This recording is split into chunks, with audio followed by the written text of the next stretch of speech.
Welcome to Right Side Broadcasting. This is the pre-show for the Sean Spicer press briefing, the first briefing of the week.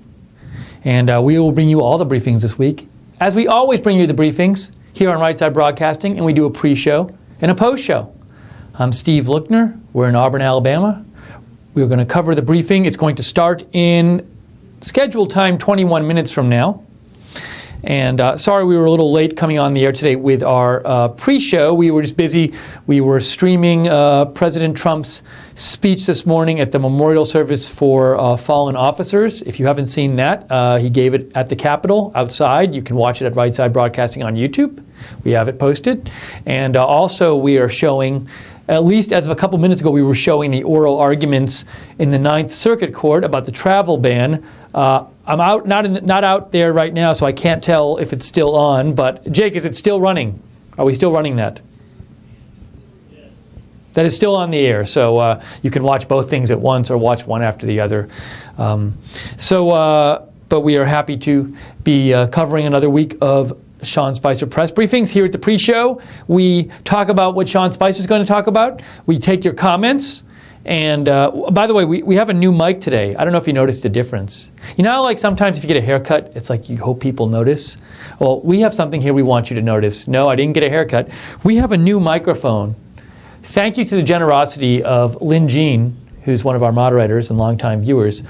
We needed a microphone. She actually donated the funds for us to get the microphone. And it was our first time using it today, and we are very happy with it, so we really appreciate it.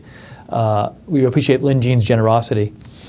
And and we might, well, I'll leave that for later. Anyways, thank you, Lynn Jean, for the new mic. We are going to put Lynn Jean's name on the microphone. We just haven't gotten around to it yet because we just installed this right now. We created a little setup for it. But we will later write Lynn Jean's name on the mic or on part of the equipment here connected to the mic, and we'll tweet that out. At RSB Network, you can follow us on Twitter.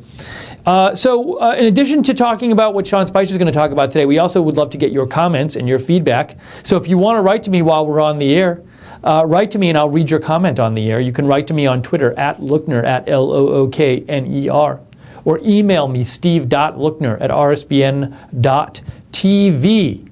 And send me your comments. Let me know what you think about the various things that are going on that we're going to talk about. North Korea, the missile test they did this week. They did, I think it was Saturday, was it? I think it was Saturday. We're going to talk about some other stuff now. So any of the big issues going on that Sean Spicer might be asked about, we would love to get your feedback on it. And we're going to be on the post show. We'll take your comments and we'll also take your calls. So stick around after the briefing for the post show.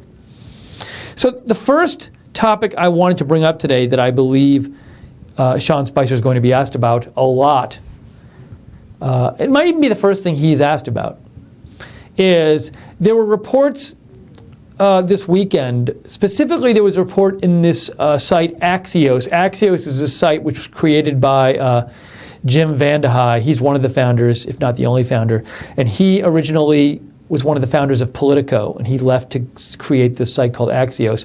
So it was reported in Axios by Mike Allen, who was really big at Politico as well, but now he's doing stuff for Axios. Axios came out with this report that President Trump was considering a shakeup in the White House staff. Mike Allen's report said that President Trump wasn't entirely satisfied with the communications staff especially, but also perhaps other people in the White House staff. And what Mike Allen reported is that supposedly people whose jobs might not be secure are Sean Spicer, Steve Bannon, who else did he say? White House counsel Don McGahn, Rance Priebus. So could be a shakeup, but Mike Allen also pointed out that sometimes he talks about President Trump, Donald Trump talks about shaking things up, but doesn't actually do it, like he's doing it for reasons other than he's going to actually fire people. So it might not be the case that there actually is such a shakeup, but it's a story that got out there on Axios and a lot of people reported on it, and I am guessing the press will ask a lot of questions about it. Now, Sean Spicer just probably won't really answer them in detail, but there will be questions on it. I'd like to know, if you'd like to write in, I'd love to know what you think about this. Do you think there should be any kind of changes in the White House staff? Are you happy with it as it is? Do you think there's some things that could be improved there? Are you happy with how they're functioning? Would love to know. So write to me at Lookner on Twitter, at Lookner, or email me, steve.lookner@rsbn.tv. So that will be a big topic of discussion. Well, I don't know if it'll be big, but I certainly think it'll be asked about a bunch of times. Another important topic today, hold on, just want to get my email up here.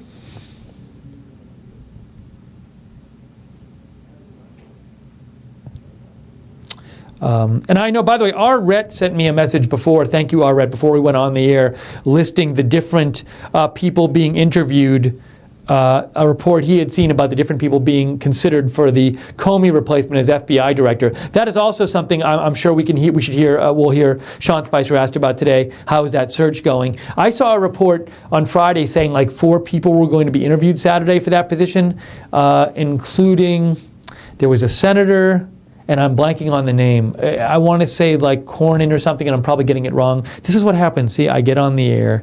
I want to look this up. FBI candidate interview. See if I can find it real quick. Yeah, John Cornyn, I did get it right. So, the report said 4 people were being interviewed on Saturday, but it didn't say that only these 4 were being interviewed. In Rhett, you sent me a message that said a bunch more people were being under consideration, and we've seen a lot of names out there. So, no idea, does President Trump have anyone specific in mind, but they're interviewing a lot of people. Maybe they really don't have a specific person in mind. They're casting the net wide. Don't know exactly what's going on with the search, but I do know it will be asked about. So that is something that Sean Spicer will be asked about. He'll probably be asked about because, there have been reports that maybe, Senator Cornyn, if he was, he's a Republican senator, if he was chosen as the FBI director, maybe some people would say he couldn't be neutral the way, say, somebody from just who had worked in the FBI and wasn't like a Republican senator could be.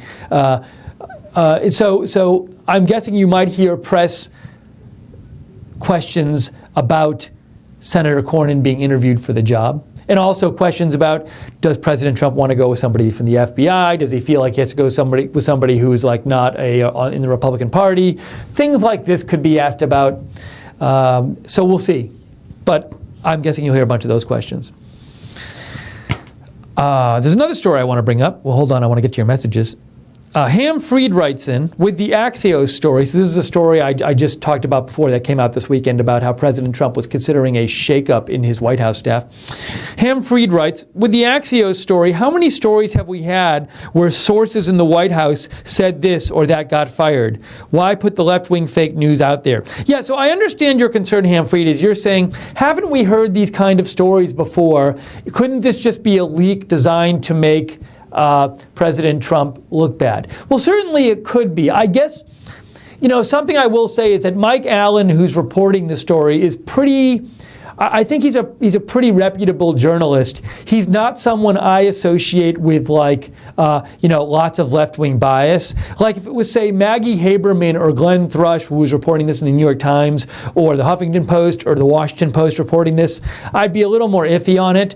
But I do think when it's Mike Allen, there's some more credibility. And also, remember, Mike Allen in the story, he said, it's Donald Trump in his life has frequently talked about firing people, but then not let people go. So Mike Allen, even in the story itself, he did say something to say like, hey, you might not want to put too much faith in the story. I'm just telling you what I've heard.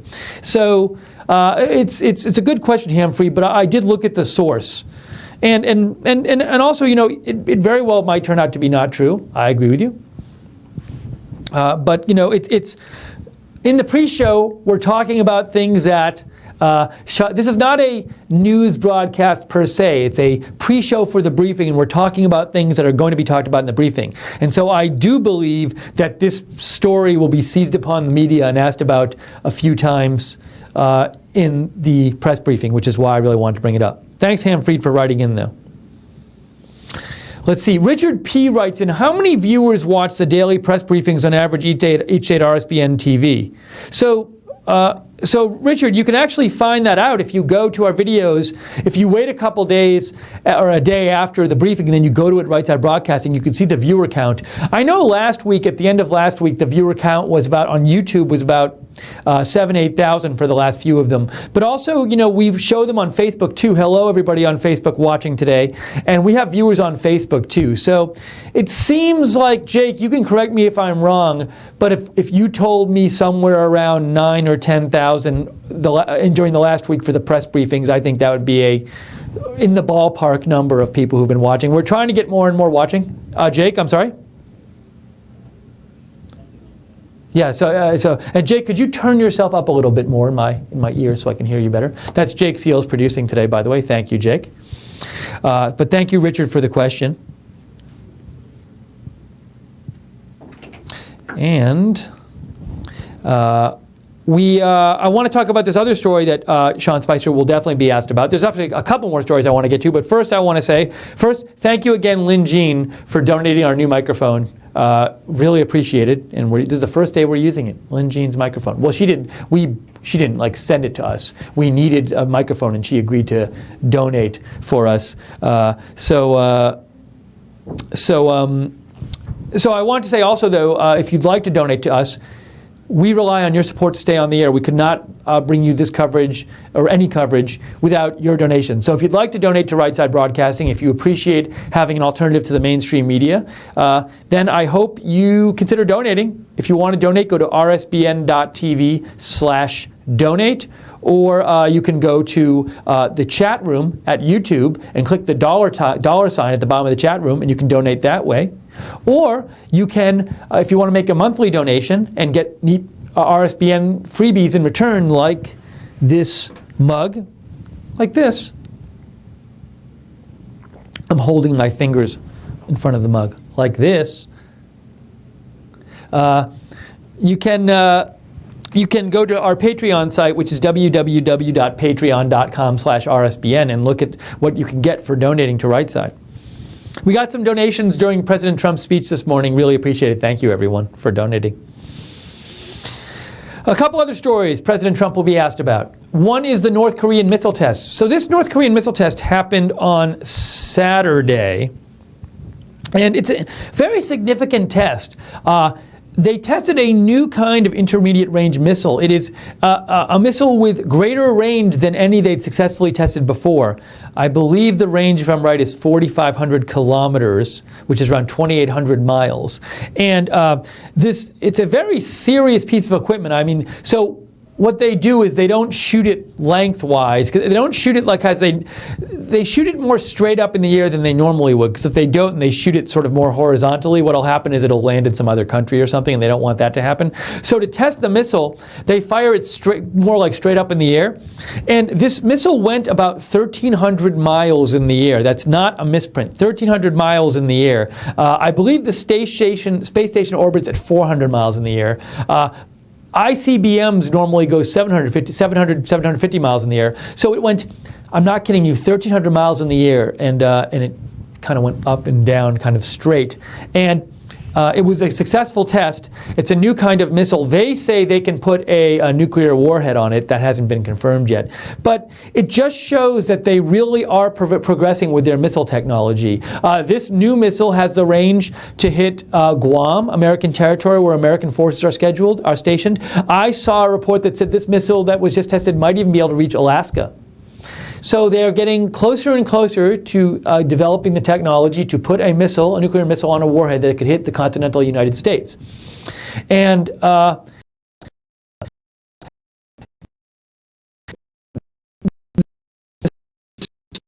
statement is, let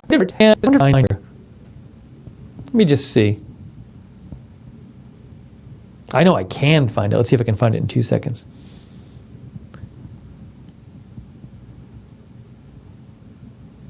All right, Twitter search, what do you got? Here it is. So this was the statement that the White House press office put out after the North Korean missile test. They said, the president has been briefed on the latest missile test by North Korea. With the missile impacting so close to Russian soil, in fact, closer to Russia than to Japan, the president cannot imagine that Russia is pleased. North Korea has been a flagrant menace for far too long. South Korea and Japan have been watching this situation closely with us.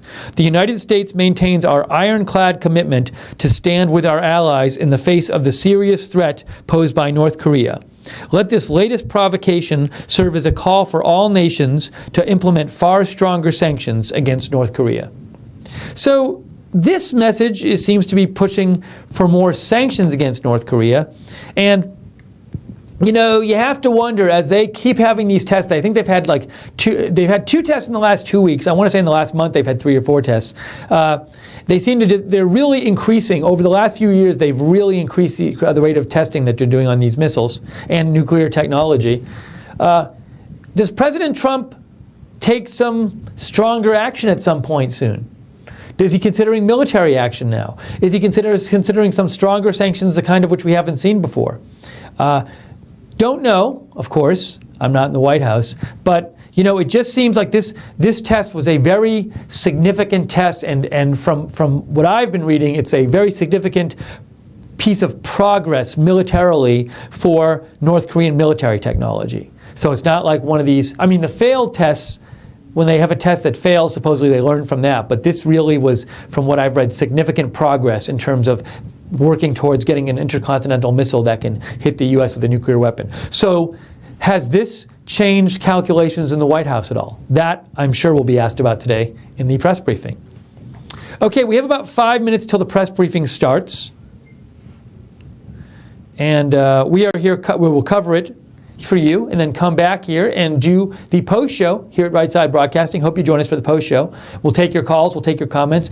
If you're watching during the briefing and you want to comment on something, I'm happy to read your comment on the air after the briefing. If you see something that bothers you or you see something you think is particularly interesting, let me know at Lookner on Twitter or email me steve.lookner@rsbn.tv. So you can shoot me a message during the briefing.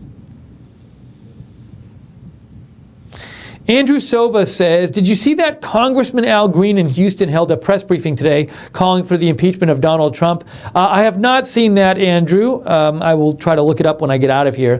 Whenever I hear people talking about impeachment, it just seems like a bunch of nonsense to me, and also just like people maybe trying to make political points with their constituents. Because it's just, what has he done that's really rises to the level of impeachability? I don't see anything. But that's just my personal view. Feel free to disagree with me. Write in if you do. Just want to get to my email here. R. Rhett writes in, hi Steve, as you know, there have been recent fake news stories about the imminent fires of Sean Spicer and Reince Priebus.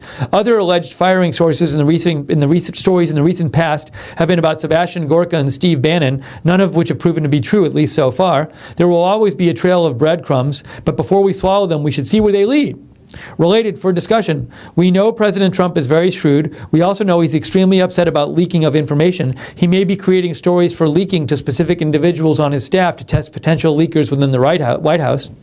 Also, Jennifer Griffin is another excellent reporter for Fox News. Jennifer had not had reports out recently on Fox shows. Do you or anyone in the audience know if she is still the Pentagon reporter for Fox? All the best of blessings, Arret. Thank you, Arret, for the message. As to Jennifer Griffin, I don't have any updates on that. I will say, if we look up Jennifer Griffin on Twitter, what is her description? Kizzy Wizzy in the chat donated 10, looks like euros or francs, and said, thank you for all the coverage on President Trump. MAGA, love from Dublin, Ireland. Thank you, Kizzy Wizzy. I really appreciate it. I'm assuming it's euros. That's really nice Kizzy of you. Wizzy, sorry. What? What, Jake? Kizzy. Kizzy Wizzy. I hope those aren't naughty words in, like, Ireland. But anyways, appreciate that. That's really nice of you. And I don't even know if we've heard from a viewer. Jake, do you remember? Do we have other viewers in Ireland that you've heard from ever? Maybe one or two, yeah. Okay, that's cool. That's very cool. If you'd like to donate, you can do what Kizzy Wizzy did and click on the $ in the YouTube chat room. Or you can go to rsbn.tv/donate, rsbn.tv/donate. Your donations keep us on the air.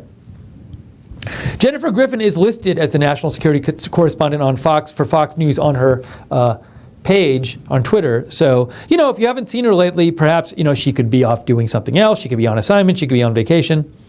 Maybe you've just missed her. I haven't heard anything about that. In terms of the story you wrote, writing about the Axios story, you wrote that it could be fake news. So it could turn out, again, Rhett, I agree with you that it could turn out to be not true, this story.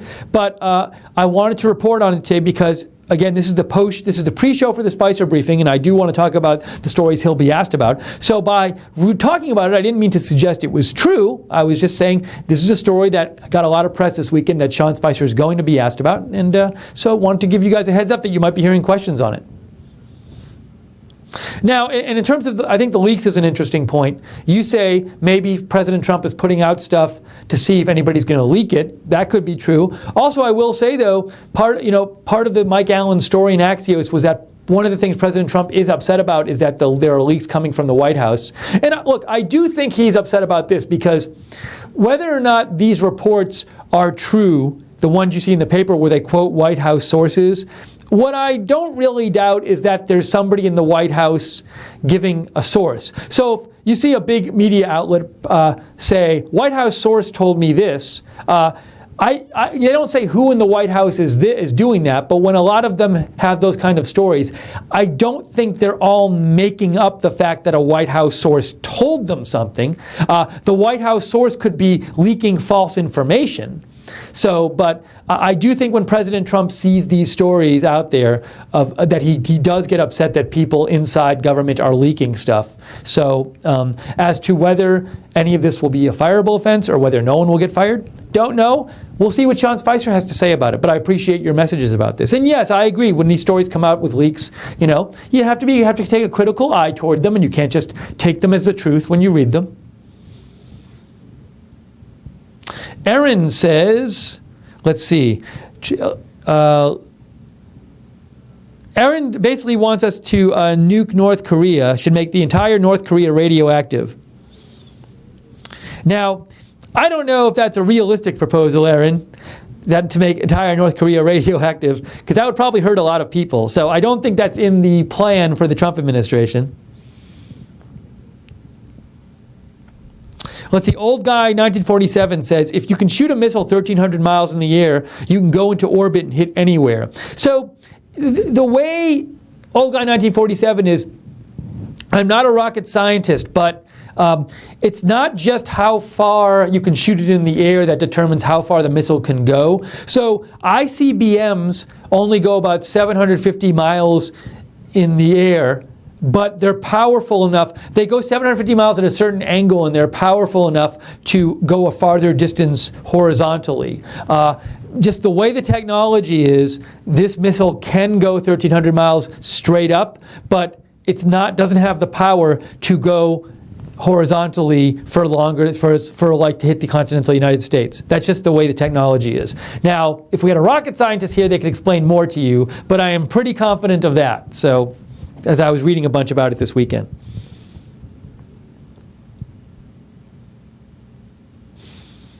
Let's see here. This just came out from CNBC just reported. CNBC just reported. Little piece of breaking information. This was on Breaking 911. Deputy Attorney General Ron Rosenstein will brief all senators on Thursday about the Comey firing. Make what you will of that. Okay, the press briefing from Sean Spicer, it will start any minute now. It was supposed to start at 1:30. It is now 1:32. Sometimes these start late, though. A couple other stories I haven't even gotten to talk about yet, which I believe Sean Spicer will be asked about. One is that the State Department today reported that Syria was killing thousands of prisoners and cremating them. They had built like a cremation plant of some sort, or a cremation building. And the reports I'd read said that the State Department said that they were like hanging 50 prisoners a day and then cremating them in this new cremation facility. Now, this came out from the State Department, so I wonder if this might be the prelude to some further action on Syria, sanctions or something else. But it was being announced by the State Department, so I can see Sean Spicer being asked about that. Another story, is this ransomware attack. We reported on this on Friday. This giant ransomware attack that took over people's computers and said, a screen popped up and said, we've encrypted your files. If you want them back, you have to pay us $300 in Bitcoin in a week, or we're going to lock your files for 6 months. And this attack affected, I want to say, about 75 countries. Last I saw, it was like 75 countries and 40,000 computers. But I think the number went up because over the weekend and today more countries got affected. So President Trump was briefed on this, and he did convene or order convening some sort of meeting on this. I don't have the exact details on this, but I remember reading that this weekend. So, and of course, big part of the story, which I think is hugely underreported, the technology for this ransomware attack came from the NSA. The NSA developed developed a weapon that could that exploited an unknown vulnerability in certain Microsoft software.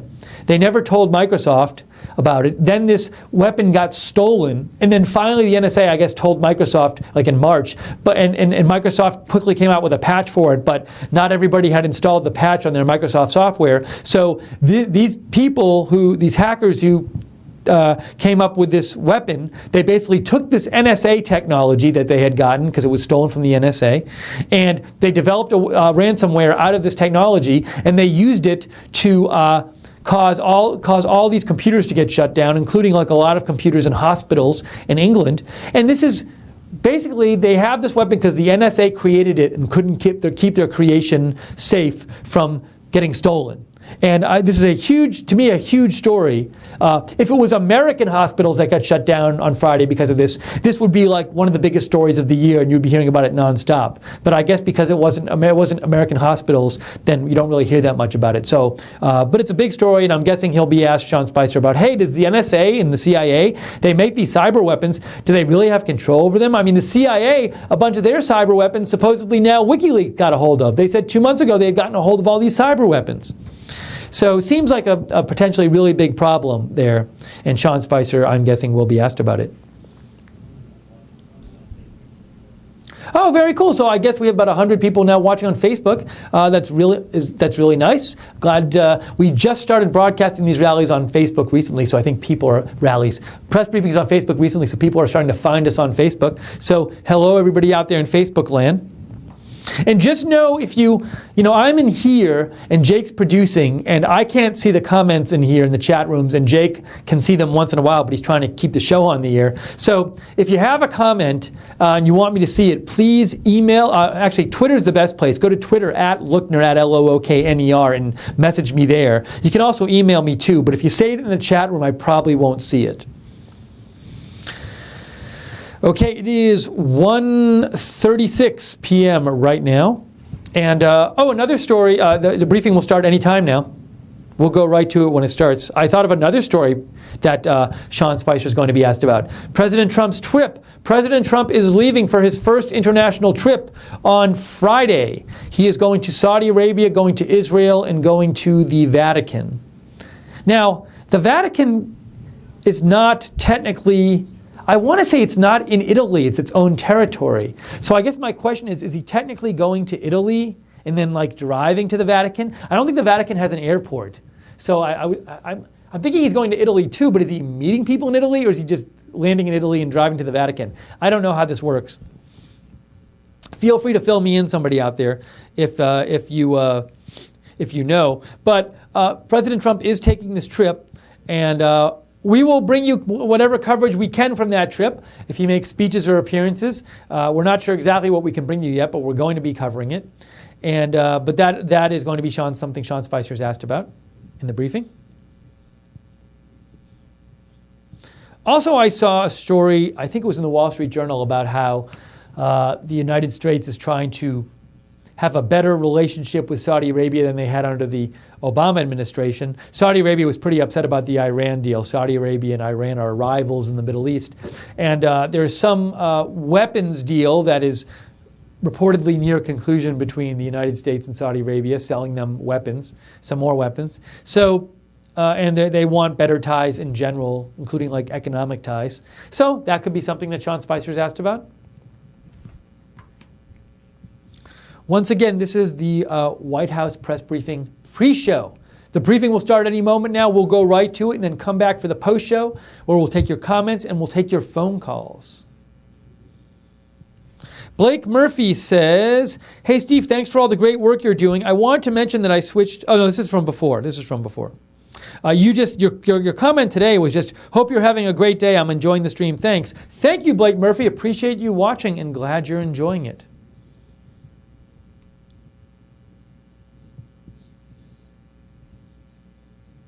I'm doing a quick check because sometimes when we're on the air for a while, I miss some piece of breaking news that comes up, and I just want to make sure that I'm caught up on that. Interesting Twitter site, if you're interested in following it, is this site. I followed a site which is all it does is every time somebody pays a ransom for the ransomware to the ransomware people in Bitcoin, this person found out a way to find that out because Bitcoin, all the transactions are public, and you can't tell who owns a certain account, but you can tell when a certain account gets money into it. So the person who created this site, it's called @actual_ransom. It's a site where they figured out what accounts are connected with the ransomware creators, and they just report every time somebody sends $300 to these people on Bitcoin. So like 8 minutes ago, it says someone just paid 0.186 Bitcoin, $316.03 USD, to a Bitcoin wallet tied to the ransomware. And it's called, so if you want to follow that, I find it interesting. It's @actual_ransom. Steve, I'd like to point out that Alan Graphius in the Facebook chat said, I will donate if Lookner paints his nose Soylent Green. I don't know if that'll happen. If you donated enough, I would, Alan. So the question is, how much are you willing to donate in exchange for that? I'll consider it. I'll do anything for the network. Deplorable Jenny writes in, you may have already talked about it, but since I'm just joining the broadcast, what are your thoughts on who will be President Trump's new FBI director nominee? I haven't talked about it specifically yet. I don't really have insight onto this, Deplorable Jenny, but I think there's like a few ways he could go. He could go with like the career FBI person who has like no connection to the Republican Party. That might seem like a safe choice in the sense of people would be like, yes, that person can run an investigation as well as Comey would have, and they're not don't have a political leaning. He could go with like somebody who's more tied to the Republicans, but not like a good friend of his, and I could see him doing something like that. Or, John Cornyn is a senator who's being interviewed now. He's a Republican senator. And, I keep meaning to look this up, and I confess I haven't looked it up. But I don't associate John Cornyn as close to President Trump as, say, I associate Rudy Giuliani and Chris Christie as close to President Trump. But some out there think somebody like John Cornyn would be too partisan. But that would be like sort of a middle ground where maybe you get somebody who's a little more Republican leaning, but they're not like a close friend of President Trump. Or he could go with somebody like Chris Christie or Rudy Giuliani, who has like law enforcement experience and basically is someone who I think that if he went that route, it might be seen as like, hey, I'm going to reward this person because they really contributed to my campaign and they were really important and they haven't really been adequately rewarded yet. And also, I think he would think they could do the job. But that would be really controversial because I think a lot of people, especially Democrats, like all Democrats would basically say this, would say, he's just hiring his friend. The friend won't ever be able to have be able to do this, to conduct this Russia investigation in a neutral way. And I think like the common thought is that President Trump would never go with Giuliani or Christie because it would upset too many people. And maybe he'll go with like the career law enforcement FBI person, or perhaps a lesser chance go with somebody like Cornyn, who's a Republican senator. But I don't know. I feel like with President Trump, you never know what he's going to do. And so I don't rule anything out here. It's interesting. And there's at this point, I've seen so many candidates. Like I've seen this report that what's her name? Kelly Ayotte, the senator, was a candidate, and then there's all these different reports about who's being interviewed and there's so many reports out there. Like I don't put complete faith in any of them right now. So I don't know. I don't think you can really read into the reports and say this is who he's going to nominate. But that to me is the real choice comes down to, is it someone who's seen as non-Republican, non-Trump connected, career law enforcement person, or is it somebody who's a little closer to Trump maybe? I'll be interested in seeing. Thanks for the question, Deportable Jenny. Hamfried says, you can only land a helicopter in the Vatican, it's in the middle of Rome. So you can't land a plane there. So my guess is that Hamfried, he would have to go to Italy first and then take a helicopter or a bus or something to the Vatican. But I'm not aware yet that he's having any events in Italy. Is that weird if he lands in Italy and doesn't have any events in Italy? Maybe he is having events in Italy. I don't know. Let's see here. We have 13UCube writes in, does anyone at RSBN have a Nintendo Switch? Have you seen recent sales numbers? This might be a question for Jake. I don't know what it has to do with Sean Spicer briefing, but I'll answer it anyway, 13UCube. Jake, does anyone at RSBN have a Nintendo Switch? Have you seen recent sales numbers? I don't know if Jake can hear me. I think Jake might be... I think Jake is on a work-related phone call right now, so he can't hear me. So I'm not aware of anyone who has a Nintendo Switch at Right Side or what the sales numbers are. I'm Googling it right now. But anyways, sorry I can't offer you a better answer to your question, UQ. 13UQ. Okay, right now it is 1:45 p.m. Eastern Time. The press briefing is running late. Sorry about that, but this happens quite often. So as soon as it comes on, we will bring you the press briefing, and then come back and join us for the post show, where we will answer your questions and take your comments about what happened during the briefing. I'm seeing some notes about some news about the Israel embassy. So Connor Powell from Fox News is reporting, everyone I've spoken to in D.C. that has been briefed on Jerusalem embassy move says Netanyahu told Trump not to move embassy at this time. That's coming from Connor Powell from Fox. I'm not sure what the political considerations are if Netanyahu told President Trump that. I just saw that recently on Twitter, so I wanted to report that to you. Deportable Jenny says, thanks for your input. You're welcome, Deportable Jenny. And just looking up here, see if there's any more recent news that came out while we've been on the air. I think I'm caught up on that. If you'd like to get in a last-minute comment before we go to the Sean Spicer briefing, write me on Twitter @Lookner or email me steve.lookner@rsbn.tv.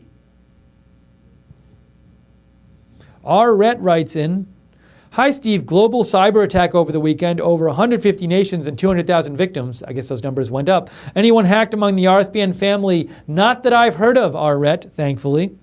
2, mostly soft target civilian infrastructure was prime, and given the high price these systems could pay, cutting-edge cybersecurity is essential. Experts are predicting more frequent and severe attacks due to their recent success. 3, in Israel, the National Cyber Bureau has created the Cyber Event Readiness Team, according to RET.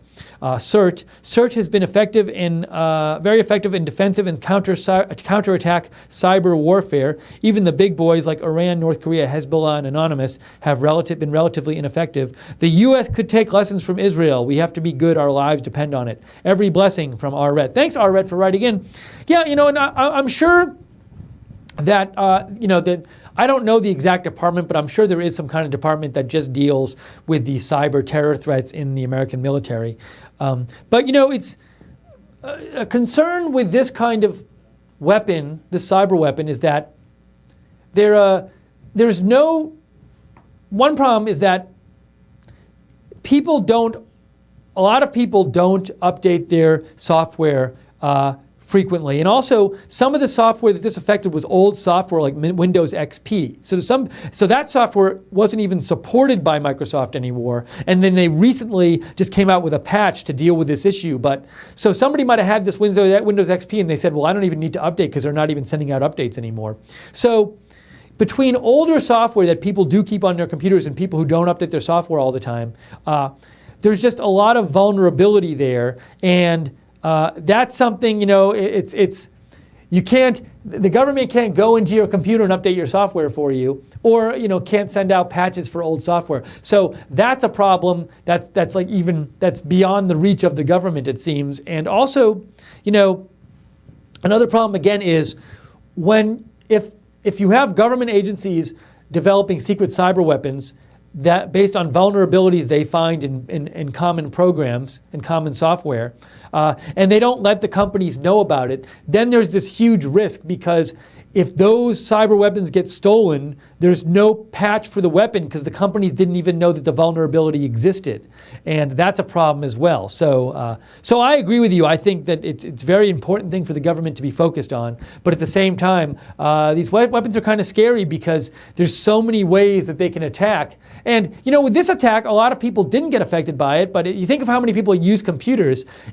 If you can send out an attack and how many people use Microsoft software, if you can send out some kind of cyber attack that only affects a smaller percentage of computers, that's still going to be a lot of computers and a lot of people who have to pay money. And as we saw with the Britain National Health Service, a lot of government agencies might be working on older computers and without updated software. So they're at risk too. So it's very worrying, and it's worrying because there might be a lot more of these things.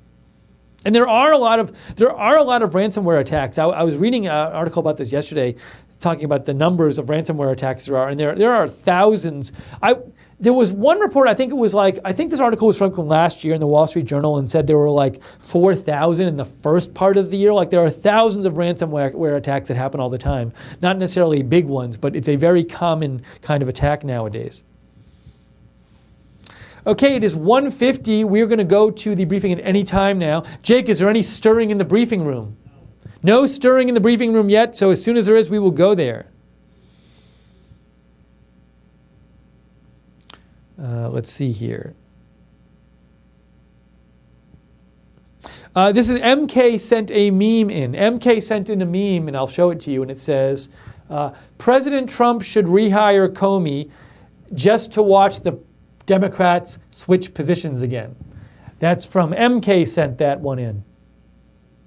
Actually, I hope we can see that with the green screen. This might have green in it. Jake, I don't know if you were able to see that on the screen. So I hope you were. But thank you, MK, for sending it in.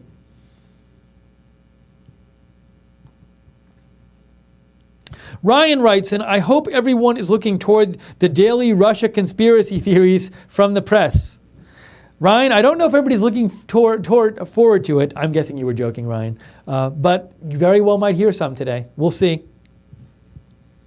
Sightless Seer says, what implications do you think the cyber attack will have on the digital age and possible consequential actions that might be taken by nations and individuals in the future because of it? Also, do you think this is the herald of the digital war that may come? Well, a couple of things here, Sightless Seer. It's hard to take action on this in the sense of it's hard to find the criminals who do this when they do it, because if they're good, they basically don't leave a trace that can be traced back to them. And like Bitcoin is an anonymous payment system in that if they use it right, all you can tell is what account is what account number or whatever is receiving this money, but you can't tell who owns the account. So if I said to you, hey, account number 7564382 is receiving all this money, but I didn't tell you who owns that account, that doesn't tell you anything. So I do know that there are a lot of resources in different countries working at trying to uncover who did this, but I don't know if they'll be able to, and supposedly it's very hard to do. In terms of digital war, I mean, I'm sure there are way, way more powerful cyber weapons countries have, lots of countries, and they've developed that they just never use and that they keep there for safety's sake. And you see how disruptive something like this can be, but I'm sure there's way more disruptive things out there. And it's kind of scary because if we ever did get like in a real war with some major power, these kind of things very well might be unleashed. And like, what if there's, something out there that could like stop all ATMs from functioning or stop all cell phones from working or shut the internet down in a certain country? Imagine, to say nothing of like electronic controls for like power plants and stuff like that. Imagine the havoc that could be wreaked. So they're really scary things. And but it's also scary because you don't really know what the different countries have in their arsenals. So it's worrying. 13U says, we love you, Steve. Long-time subs. Thanks for answering my question. You're welcome, 13U. And hey, Jake, are you there? Can you hear me? Jake, I think you might have been on a work call before. There was a question before from 13U, and 13U wanted to know, does anyone at RSBN have a Nintendo Switch? Are you aware of the answer to this question? Okay, you know more about that stuff than me. Hey, Jake, do you want to promote your video game channel? Okay, you do not. Well, then we won't then. So much for that. But Jake, do you want to tell people where they can get your music? Okay. You can get Jake's music, but we'll tell you how to get that later. It is 1:54 p.m. We will be bringing you the briefing any time now. We're supposed to start at 1:30. A little on the late side today. Usually if it's late, it's about 15 minutes late. But actually, I'll say this. President Trump was running a bit late today because President Trump was supposed to do he gave a speech this morning. It was supposed to start at 11 Eastern, started at 11:30 Eastern. So maybe everything's running like a half hour late there because maybe he had to meet with Sean Spicer before the briefing. I don't know. And if he did, then that meeting was late. So I'm not necessarily surprised today that the meeting is so late. He was sent out by Jennifer Jacobs. She reports that President Trump told the press in the Oval Office today that the FBI director search was going very good and moving rapidly.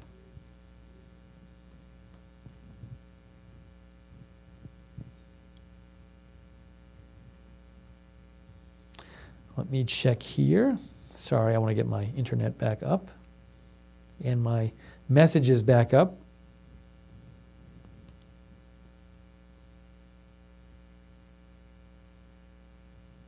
R. Rhett writes in, hi Steve, Chuck Schumer and the other obstructionists should be demanding multiple independent prosecutors for Crooked Hillary, her husband Horn Dog Bill, and the Pay for Play Foundation. How about special prosecutors also for the Russian uranium and Iran nuclear deals? Also, Russian military aircraft continue to buzz U.S. military planes over the Sea of Japan and the Black Sea. All the best of blessings, RR. So you think it's you don't like that only a special prosecutor is being demanded for this one thing, this Russia investigation. You think there should be other ones if they're going to demand a special prosecutor for that. Thank you, Arret. You know, the Russian planes buzzing the U.S. military planes, that's been happening a bunch. It's interesting to me that we haven't heard much from President Trump about that. I could see President Trump saying more about that. Now, maybe, President Trump seems to want to have good relations with, or better relations with China and Russia. And so maybe that's a reason he doesn't say anything about it. But, they have come very close. I saw a report like last week, a Russian plane or planes buzzed an American plane or planes, and it was like they were 60 feet away from them. It's worrying because, these accidents could happen when this happens. So I haven't really heard President Trump talk about it, though. Maybe Sean Spicer will be asked about it in the briefing. We'll see. It's 1:57 p.m. Briefing will start any time now.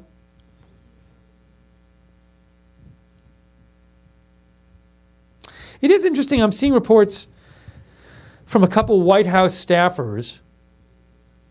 I guess what happened is that President Trump was in the Oval Office recently and he took a couple questions there. I'm seeing this on Twitter. That's the one about him being asked about how the FBI director search was going that I just talked about. That was asked then. So I'm just seeing if there's anything else he was being asked about. But I'm not seeing any of the reports. By the way, a quick, thing, if you're interested in the North Korea stuff, the nuclear stuff that's going on there, I will say that last time there was actually a nuclear weapons test, not a missile test. Last time they tested a nuclear weapon in North Korea, it registers as an earthquake when they test a nuclear weapon and the explosion's big enough. So I follow on my Twitter earthquake feeds, like big 5.0 plus earthquakes. And so if you do see a big earthquake in North Korea that gets reported, know that it might be a nuclear test. Because I think the last one, it came up as an earthquake, and then people were like, wait, is that a nuclear test? And then like 10 minutes later, it was like reported it was a nuclear test. So I keep my eye out for that, for like an earlier report. Let's see, Joe writes, not Joe Seals, Joe at Roll Tide Rolling. I know it's not Joe Seals. The internet seems to be in the stages of the Wild West, not the Stone, but the Wild West. Let's just hope the government's cure isn't worse than the current state of events. Seems like working with companies is the best course of action rather than taking advantage of their issues. So, Joe, it sounds like you want the government, if they find vulnerabilities in these programs, to let the companies know about them so they can fix them. Now, of course, there's an issue here, which is it helps the American government. Say the American government finds this vulnerability in iPhones. That might be really helpful for the American government to be able to shut all the iPhones in China down or something like that. Especially if their government officials use iPhones. So they might want to keep this secret weapon secret and not tell Apple because they don't want a fix for it. So that's a reason you wouldn't want to tell the companies, is you want to keep the weapons secret so you can have them to use. The problem is if they can't guard the weapons and keep the weapons from getting out into the public and keep the weapons from getting stolen, then the bad guys can get them. And this was an argument made by WikiLeaks. WikiLeaks thinks that, a couple months ago, WikiLeaks said they think that the government should work with companies when they find vulnerabilities, because otherwise bad people can get a hold of these cyber weapons and can use them against the general public. So there's a real tension there what to do about these cyber weapons the government develops. Keck just sent a photo. Oh, Keck sent a photo of, it looks like Keck with a red pill. It's like a red pill about Keck, Pepe dressed as a soldier about to put a red pill in a cannon. That's from Keck. I like, Keck, how you took the green out of that picture so it would actually show on the green screen. Thank you, Keck. Andrew Sova says, have you seen the last interview Donald Trump had with Jeanine Pirro, last Sunday on Fox News? I have a feeling Trump will start doing the press briefings himself. Perhaps Sean Spicer could be asked about it. Yeah, it's a good point, Andrew Sova. So I did see that part of the interview where President Trump said, maybe we should just have me do the briefings once every couple of weeks, or me just give an update every couple of weeks instead of doing the press briefings. Now, I don't necessarily think this is going to happen anytime soon. Maybe I'm wrong. But Andrew, that I do think this is something that Sean Spicer could be asked about. I definitely think Sean Spicer will be asked about this in the press briefing. Hey, is President Trump going to get rid of the briefings? Because he said it in this interview. So thank you, Andrew, for reminding me that he might be asked about that. Mid-American has an initial thought on the U.S. accusing Syria of killing thousands of prisoners and burying the dead bodies in a large crematorium. Story we talked about earlier. Mid-American says his initial thought is, and the world still doesn't care. I can't tell, Mid-American. It sounds like you think they should care more, but I'm not sure if I'm interpreting you correctly. Let me know if I'm not. By the way, this is the pre-show for the Sean Spicer press briefing. Sorry it started a bit late today. The briefing's a bit late. We don't control when the briefing starts. The start time was stated for 1:30. It is now 2:02. We'll bring it to you as soon as it happens. Should be any moment now.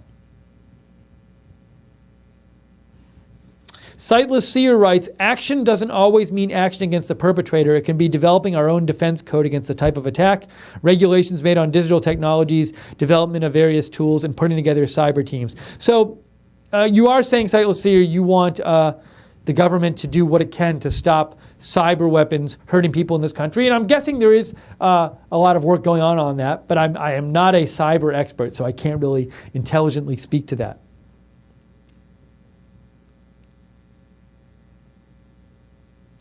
Let me check. Greg writes in. Greg Jackson says, Microsoft isn't that concerned about security. Their operating system and with its browser are designed to have vulnerabilities. After the fallout from the Clipper chip in the 90s, Microsoft allowed intelligence agencies methods of gaining access to PCs. This was done by integrating their internet browser with the operating system. It is the Internet Options Panel that determines the security options of the operating system. Therefore, the two are tied together when they should be separate. In the early days, a person had to configure a WinSock application to gain access to the internet. At that time, there was no connection between the internet and the OS. Greg, thank you for your perspective on this. It sounds like you know more about this than I do. I can't really speak intelligently to this, but I appreciate you writing in and sharing your views with the viewers.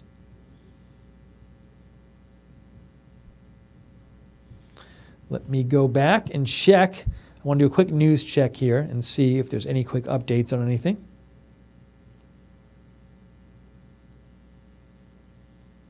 I just saw a video posted. President Trump is meeting with the Crown Prince of Abu Dhabi at the White House. They were not doing a live broadcast for this. We didn't carry it for you because the White House was not doing a live broadcast for it. But it looks like that was recent. That could be a reason for the delay in the press briefing. Also, I just see a report here that the Bitcoin payments going to the ransomware hackers have reached $55,000. That seems small if that's really all it is, because that would mean about 200 people paid the ransom. Now, maybe it's more. The person who's calculating this might not have all of the Bitcoin accounts, might not have identified all of the Bitcoin accounts of the ransomware people. But I would think more people would have paid off the ransomware people at this point, given how many computers were affected. Richard P. says, Jake says, anytime now we will be going to the briefing, so we're going to go there in a moment. Richard P. says, perhaps President Trump canceled press briefings and did not tell media? LOL. What do you think of POTUS eliminating the daily presser? Well, I do think it's good to have a place every day where the press can ask questions. But at the same time, we talked about this a bunch on Friday, and a bunch of viewers wrote in about this and said this, and I agree with them. It'd be nice, it feels like, to have more diverse questions in the pressers, and often the press briefings just end up becoming about one or two issues asked about over and over and over again, and issues which a lot of people, I know viewers out there, don't even want to hear about a lot, like the Comey thing or the Devin Nunes stuff. And, it seems like there could be a lot more diverse questions about matters of policy. We don't hear about the health bill being asked about a lot recently. We don't hear about tax reform. We don't hear about foreign policy. We could be hearing a lot about these issues, a lot more, and yet they're crowded out by 15, 20 questions about the same, roughly speaking, the same Comey thing or whatever. So I do think, while the briefings, I think it's good they have them, I'm a bit disappointed lately because I'd like to hear more about other issues, and I feel that the press gets focused on a couple things to the exclusion. What I sometimes call the tabloid stories of the day, and not at the exclusion of other stories which are important to Americans. And I'm not saying these stories like the Comey and the Nunes shouldn't be reported about at all. But what I'm saying is there's other stories out there, and it's just to ask, to have the entire press briefing seem dominated by one or two things seems a little strange to me, and not really servicing the American people. Mid-American writes, Greg Jackson is right and wrong. Microsoft allowed backdoors to avoid an antitrust case. The real answer, download and use Chrome or Firefox. Thank you, Mid-American, and thank you, Greg, for your earlier message. I'm going to let you guys argue about it because I don't know anything about it. Sightless Seer writes, will RSBN be open to interviewing someone or several people, vetted of course, who are cyber literate programmers and other individuals skilled and educated in code to discuss it and hold a discussion on cybersecurity or other information surrounding the cyber attacks? That's certainly something we're open to doing. A bit of an issue is just that, the interviewer, if it would be me, would not know that much about it. So we're open to hearing from people about this. And if anybody would like to write in and share your views with us, write us at feedback@rsbn.tv. Or you can call in, when we do, as Jake says, when we take the phone calls in the post show, feel free to call in and give your views on this stuff. Keck sent another photo. Keck, I can't show this one on the air, so I'm not going to show it.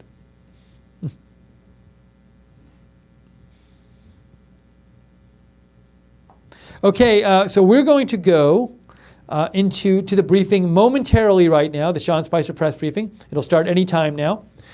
We will be coming back with the post show after. You can ask us questions on the post show. You can send us comments. We'll read them on the air. You can call us on the post show.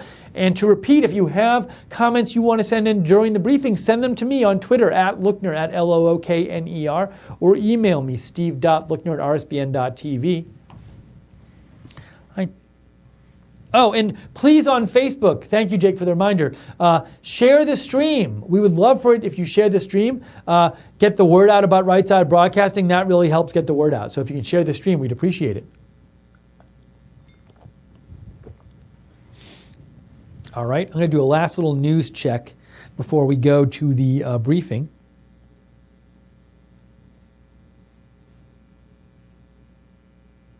Cal Teichman, by the way, wrote in, press briefings are dealing with lying, corrupt reporters who are trying to destroy Trump's presidency, so they need to be outed. Thank you, Cal. Cal, I will put you on the list of viewers who are not happy with the press briefings.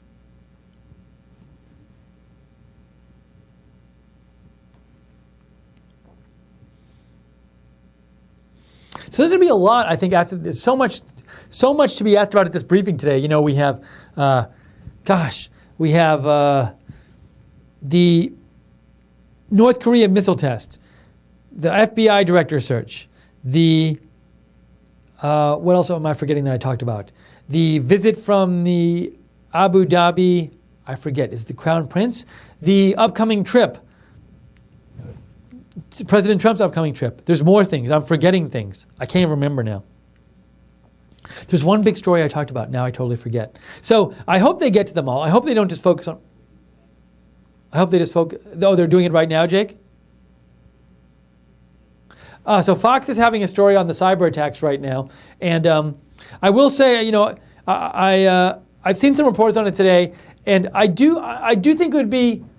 So I didn't think it was being reported on enough when it happened, the day it happened. But to repeat, I think an underreported aspect of this story is the NSA connection. And that it seems to me like this should be like a giant scandal that the NSA created weapon and has now been used as a cyber attack internationally. But for some reason it's not covered as much as that aspect of it is not covered as much as I thought it would be. At least on the news networks. Oh, there's that Syria story that might be asked about today where the U.S. reported that Syria was killing a lot of prisoners and had built a cremation facility to cremate them. So I really hope we don't get lost in Comey land or we don't get lost in who's going to get fired from the Oval Office story land, and we actually cover a lot of these topics today because there's a lot to be asked about.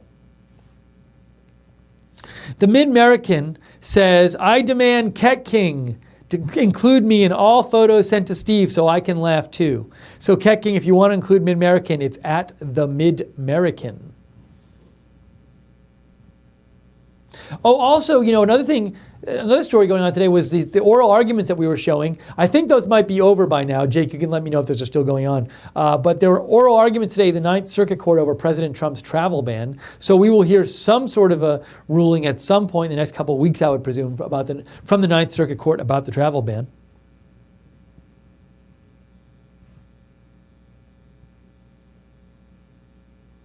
Whoa, okay. Breaking N Live is reporting. Breaking news, Breaking N Live is reporting. They say new WannaCry hacks break out. I don't know if this means a new version of WannaCry of the ransomware or just new occurrences of the same version. And there's a picture from Thailand. This is very interesting. So I guess this is a picture from Thailand, and it's like a giant outdoor display screen, but it just says, oops, your important files are encrypted.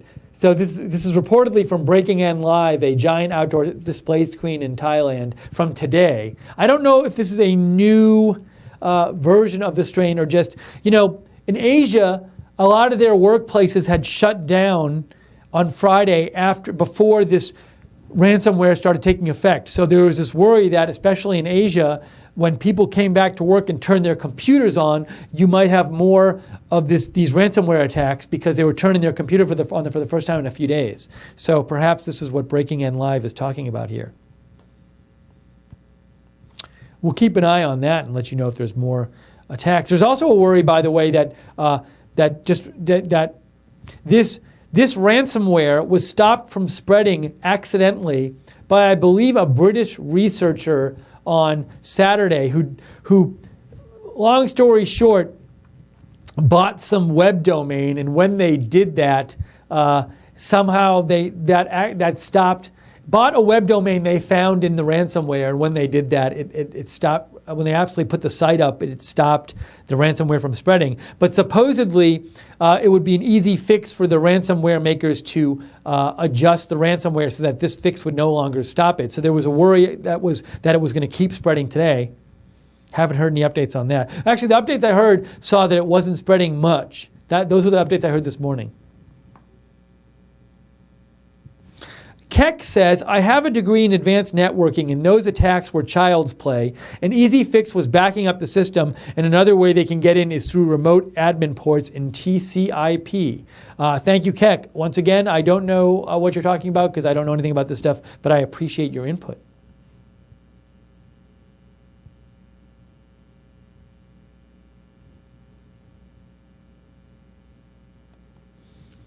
Let's see here. Just checking my email real quick.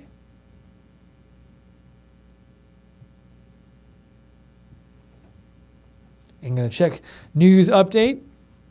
To repeat, we're going to be going at any time now until to the Sean Spicer press briefing. Very late start today. It was supposed to start at 1:30.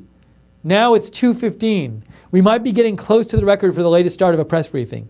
But it will happen. We'll be covering it live. We'll go right to it. And stick around for the post show after. The post show will start right after the briefing. We'll take your calls. We'll take your comments. If you want to get any last comments before the briefing starts, write to me on Twitter @Lookner or email me steve.lookner@rsbn.tv. Thank you to the moderators for moderating today. The moderators have been moderating during President Trump's speech this morning and during the testimony, during the oral arguments in the Ninth Circuit Court and during the pre-show today. Really appreciate all your hard work. They are moderating. Hello to everybody on Facebook watching today. And YouTube, if you're on Facebook, feel free to share the video. We love you when you do that. And please consider donating because your donations allow us to stay on the air. We are largely viewer funded. So you can donate by going to ours. Oh, well, you said, well, Jake actually pointed out if our viewers, not even all of them, but like if most of our viewers donated like $1 a day, that would like keep us on the air permanently. Also, if we had a Trump rally and everybody if there was the next Trump rally, if everybody donated $1 for the Trump rally, who watched the Trump rally, that would cover us for like more than a year. So don't think a small donation doesn't help us. It really does. And every donation helps. If you'd like to donate, you can go to rsbn.tv/donate. Or you can click on the $ in the chat room on the YouTube. Below the chat, there's a $. You can click on it and donate that way. Or check out Patreon, where you can get free stuff for setting up a monthly donation. www.patreon.com/rsbn. Here at Right Side. Oh, sorry, Jake? I can't. Are we going to the briefing, Jake? We're going to the briefing right now. Enjoy the briefing. I will see you for the post show. And then I'll go on with the events of today and answer your questions. Without further ado, Tom. Thanks, Sean. Thank you. Good afternoon. I'm Tom Bosser. I'm the Assistant to the President for Homeland Security and Counterterrorism. And if I could, I'd like to start today by acknowledging the fallen police officers that the President and Vice President acknowledged today. They are the front lines of our Homeland Security, and the event today was an honor for me to attend. On cybersecurity, as the President's Homeland Security Advisor, part of my responsibility is to coordinate U.S. government cybersecurity efforts. I want to give you an update today on the ransomware attack that's been known as WannaCry or WannaCrypt. We continue closely monitoring the situation around the clock at the highest levels of government. We're bringing all of the capabilities of the U.S. government to bear on this issue and are working side by side with our partners in the private sector and our international partners. I spoke moments ago with my counterpart in Great Britain and learned an update from them that they have a feeling of control over this ransomware event, and that as their affected computers seem to have been tied to the fact that their healthcare system is so large and networked. They are painfully aware, though, of the fact that this is a global attack, as are we. As of this morning, it has reached approximately 150 countries and infected more than 300,000 machines.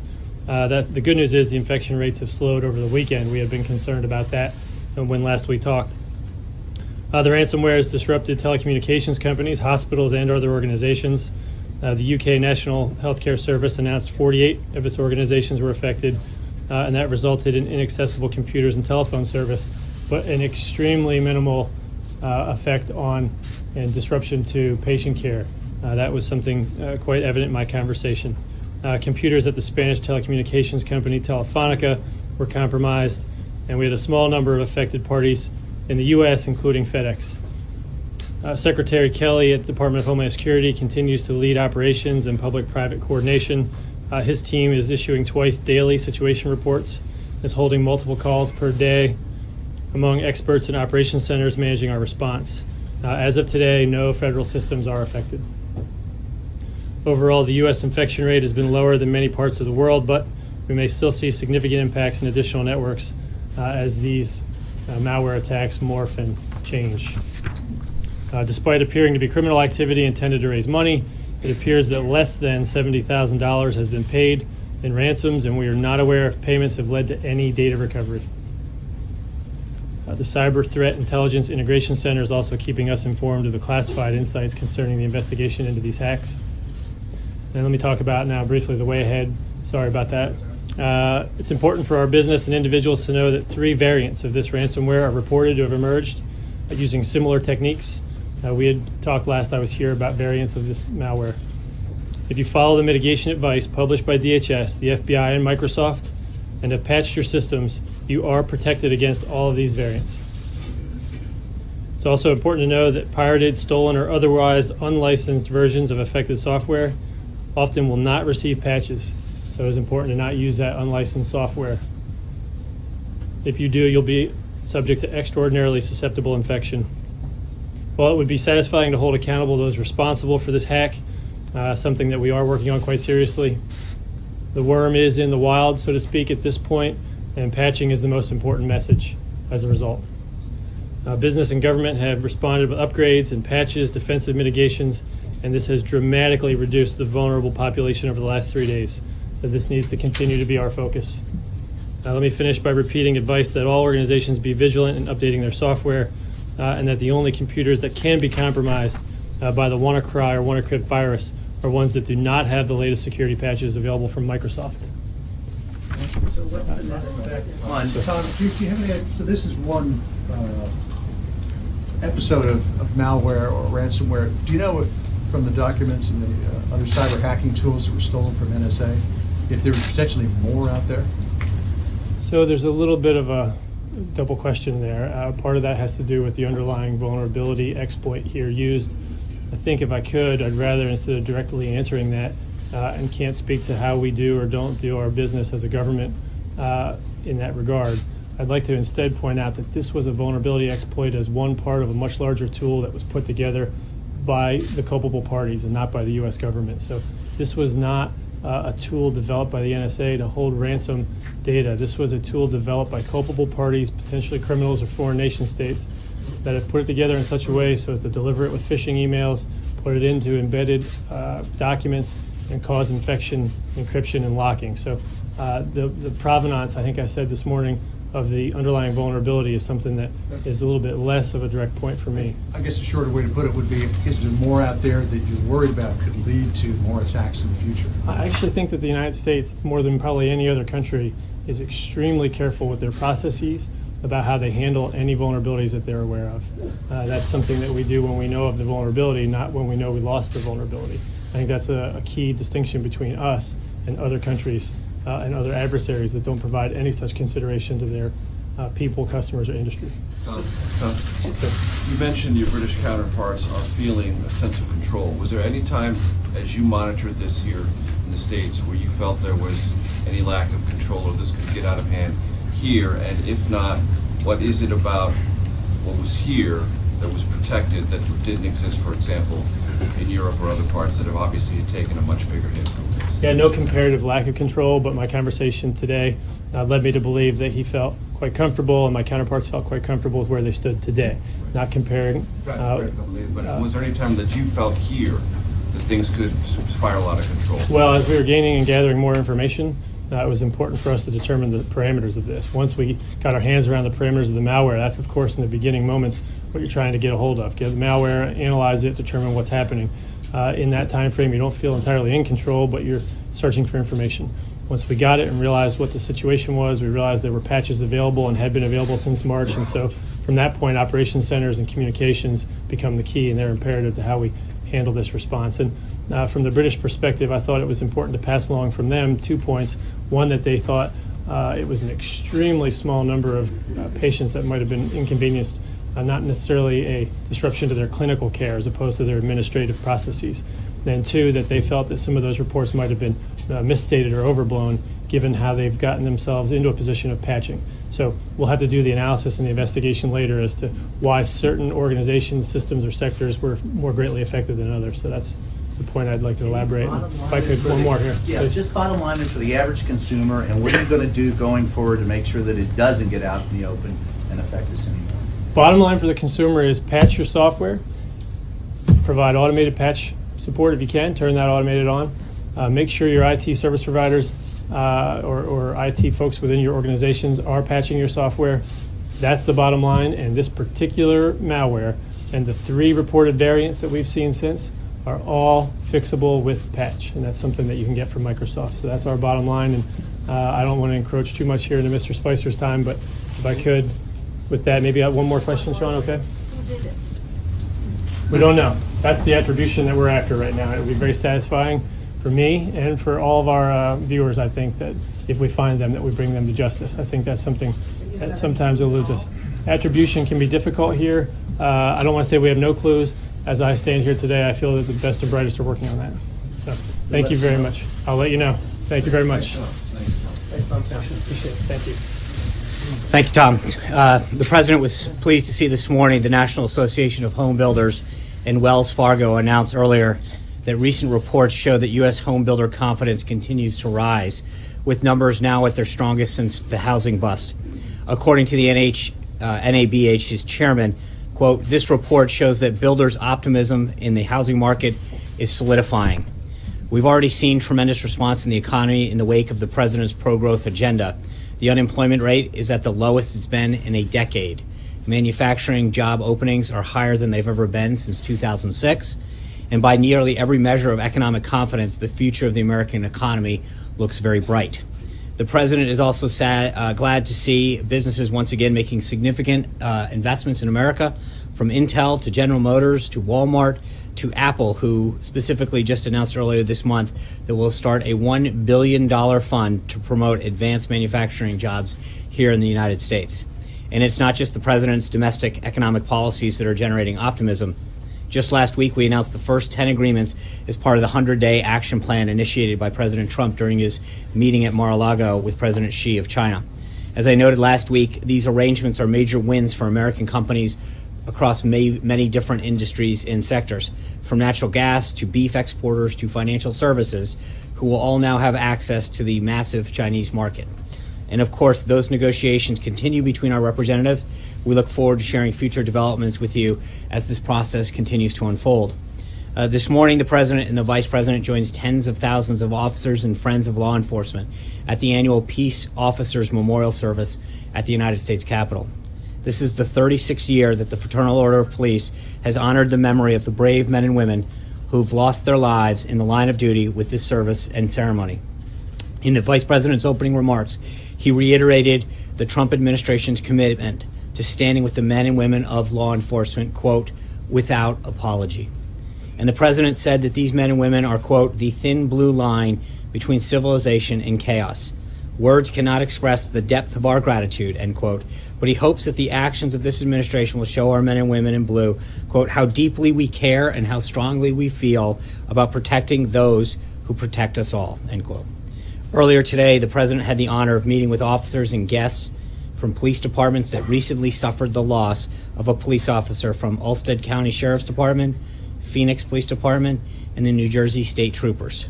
He also signed a proclamation in honor of Peace Officers Memorial Day and National Police Week. The President was honored to just welcome recently, in the last few minutes, the Crown Prince of Abu Dhabi to the White House for an official visit. His Highness is a strong partner of the United States and a leader in the Middle East on a number of important topics, including defense cooperation, regional security, and counterterrorism. The United States and the UAE recently concluded a defense cooperation agreement that will allow us to work more closely together to address common security threats. The President hopes to work together even more closely to resolve regional conflicts that raged across the region for too long. This is the President and His Highness's first meeting. They have a lot to discuss, including bilateral trade and investment, as well as regional security issues. At the conclusion of the meeting, we will make sure to have a readout. Later this afternoon, the Vice President will swear in Robert Lighthizer as the United States Trade Representative. Ambassador Lighthizer has spent decades working at the highest levels of American trade policy, including as Deputy U.S. Trade Representative under President Reagan. The President is glad to finally have an unquestionably qualified individual in place as we fight for better trade deals that will put the American worker first. And now that he's officially on board this afternoon, Ambassador Lighthizer is getting straight to work. Tomorrow, he will have a series of meetings on Capitol Hill, and on Thursday, he will travel to Vietnam for the Asia-Pacific Economic Cooperation meetings. With Ambassador Lighthizer swearing in after a historic show of obstructionism by the Senate Democrats, the President will now finally have his entire cabinet in place, able to fully implement the President's America First agenda across the entire spectrum of the federal government. In other cabinet news, Secretary Chow kicked off Infrastructure Week with an event with the U.S. Chamber of Commerce this morning, noting the newly reopened I-85 bridge in Atlanta as an example of what can be better accomplished with federal, state, and local governments working together. Secretary Chow will be traveling to Atlanta on Thursday for the ceremonial ribbon cutting.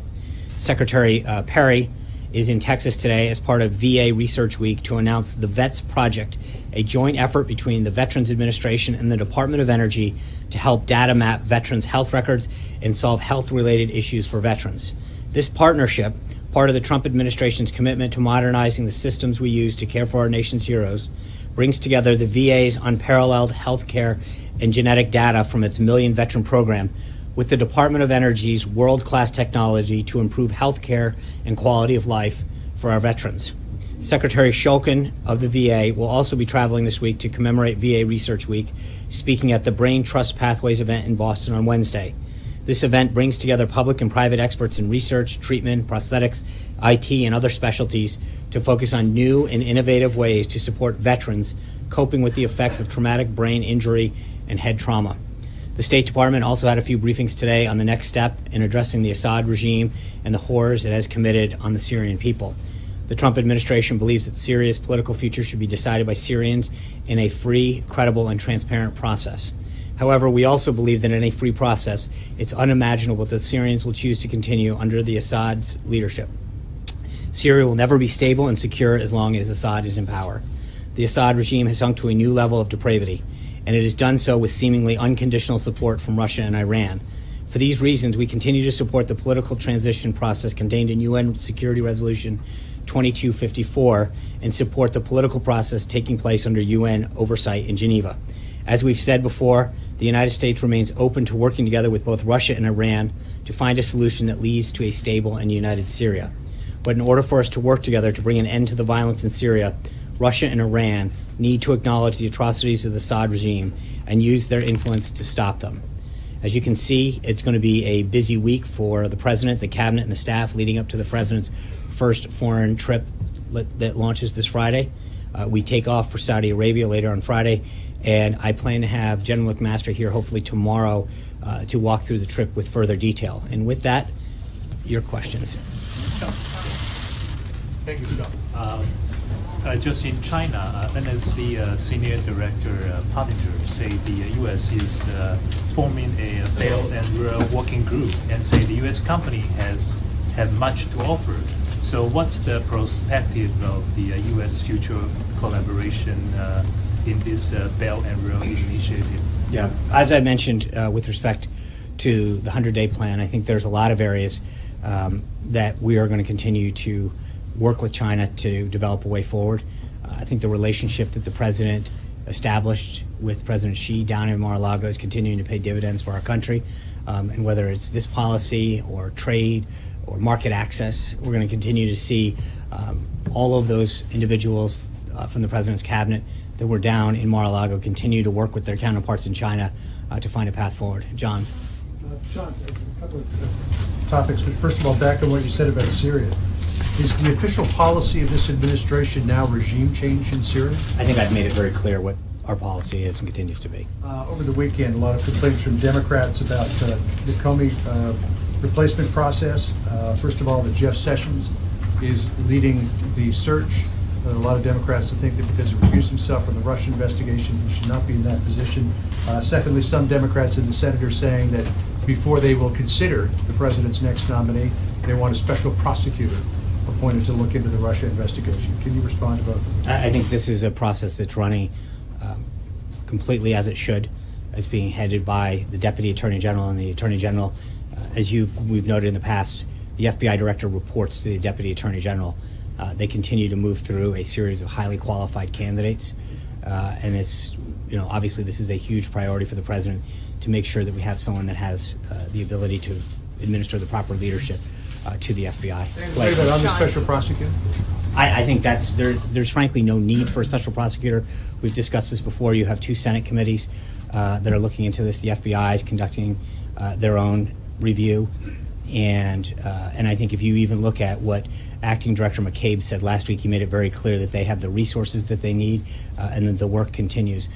But the bottom line is, again, I think part of it is there's a difference between what we've talked about in that, and it's been made very clear that there's been, with respect to the president himself, both Senator Schumer, Senator Feinstein, Senator Manchin, and everyone else who have been briefed on this have been very clear that there was no collusion with respect to the president himself and no investigation there. Blake. Thank you. Let me pick up where Mr. Foster left off about this ransomware attack. In the short term, a short-term question and a long-term question. In the short term, is it the advice of the administration, should somebody have their computer system infected, not to pay the ransom? As I said, I think that what we have seen so far that is the most effective is that if people take the necessary proper steps in advance and use the patches that are available to ensure that it doesn't happen. So prevention is right now the key that we're stressing. As it relates to the long term, at the end of the day, this is extortion from likely hostile foreign actors. Might the administration set some sort of guidelines or policies as it relates to U.S. individuals, U.S. companies? Should they be approached as to what to do and maybe what not to do? Yeah, I think we can. Our immediate goal right now is to make sure that we're protecting our both individual, commercial, and government enterprises, and that work has proved to be, the prudent steps that were taken have proven to be fruitful, and I think we're going to continue that. Right now, obviously, that's the number one priority. Do you know why he mentioned FedEx? Do you know if that was something specific happened to FedEx? I don't. I can have Tom follow up. Jim. Fred, I'm sorry. Thanks. Yeah, we're kind of looking I wanted to ask about the Election Integrity Commission. Is this is the primary goal that's going to be looking for recommending reforms to possible federal laws like the NVRA, or looking at cleaning the rolls, or is it going to be more of an audit of the 2016 election? The executive order that the president signed and the vice president and Secretary of State Kobach are leading is a bipartisan commission of state elections officials that are going to look at all aspects of election integrity, including voter fraud, improper registration, and allegations of voter suppression. So I think they're looking at this holistically. Okay, and one more. As far as North Korea goes, with the new South Korean government coming in, does the administration advise against their reaching out or outstretched hand that they had towards the North Korean regime, particularly after? I'm sorry, say the new South Korean government. Is the administration advising against South Korea reaching out to North Korea after this weekend's missile test? I think the president looks forward to having a conversation with the new president and discussing the way forward, but I'm not going to get ahead of that discussion at this point. John. Thanks a lot, Sean. On the search for the new FBI director, the president today said that it's moving rapidly. One name that was put forward over the course of the past 24 hours by the Senate Majority Leader is that of Merrick Garland. Is that a name that the president would possibly consider in the move to name a new FBI director? The search for a new FBI director is being handled by the Department of Justice. My expectation would be that once they've conducted that search, they'll present names for consideration of the president, but they are the ones that are leading that effort. So, Alexis. Sean, can I follow up on the tape question from last week? As you know, several Republicans have joined Democrats in seeking additional information from the White House in writing about the existence of any tapes, producing the tapes, and any further information about the potential taping of conversations.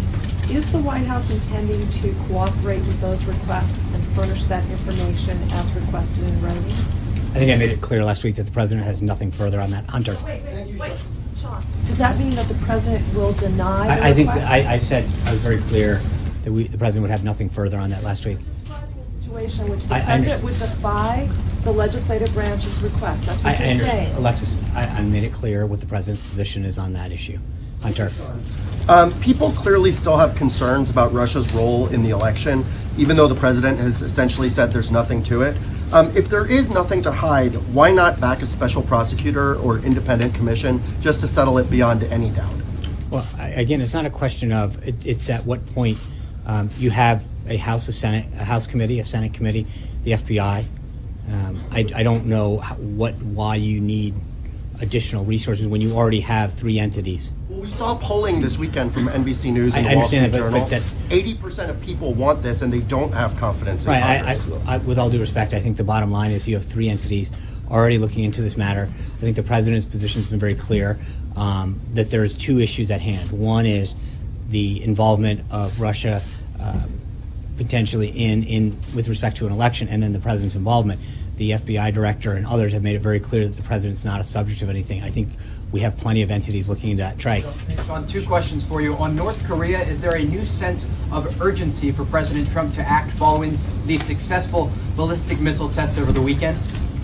I think there's no question that North Korea continues to threaten the United States, our allies, Japan, South Korea, and its neighbors, including both China and Russia. I think we are calling on all of those folks in the region, particularly China and Russia, to do everything they can in terms of sanctions to help resolve the situation and bring stability to the peninsula.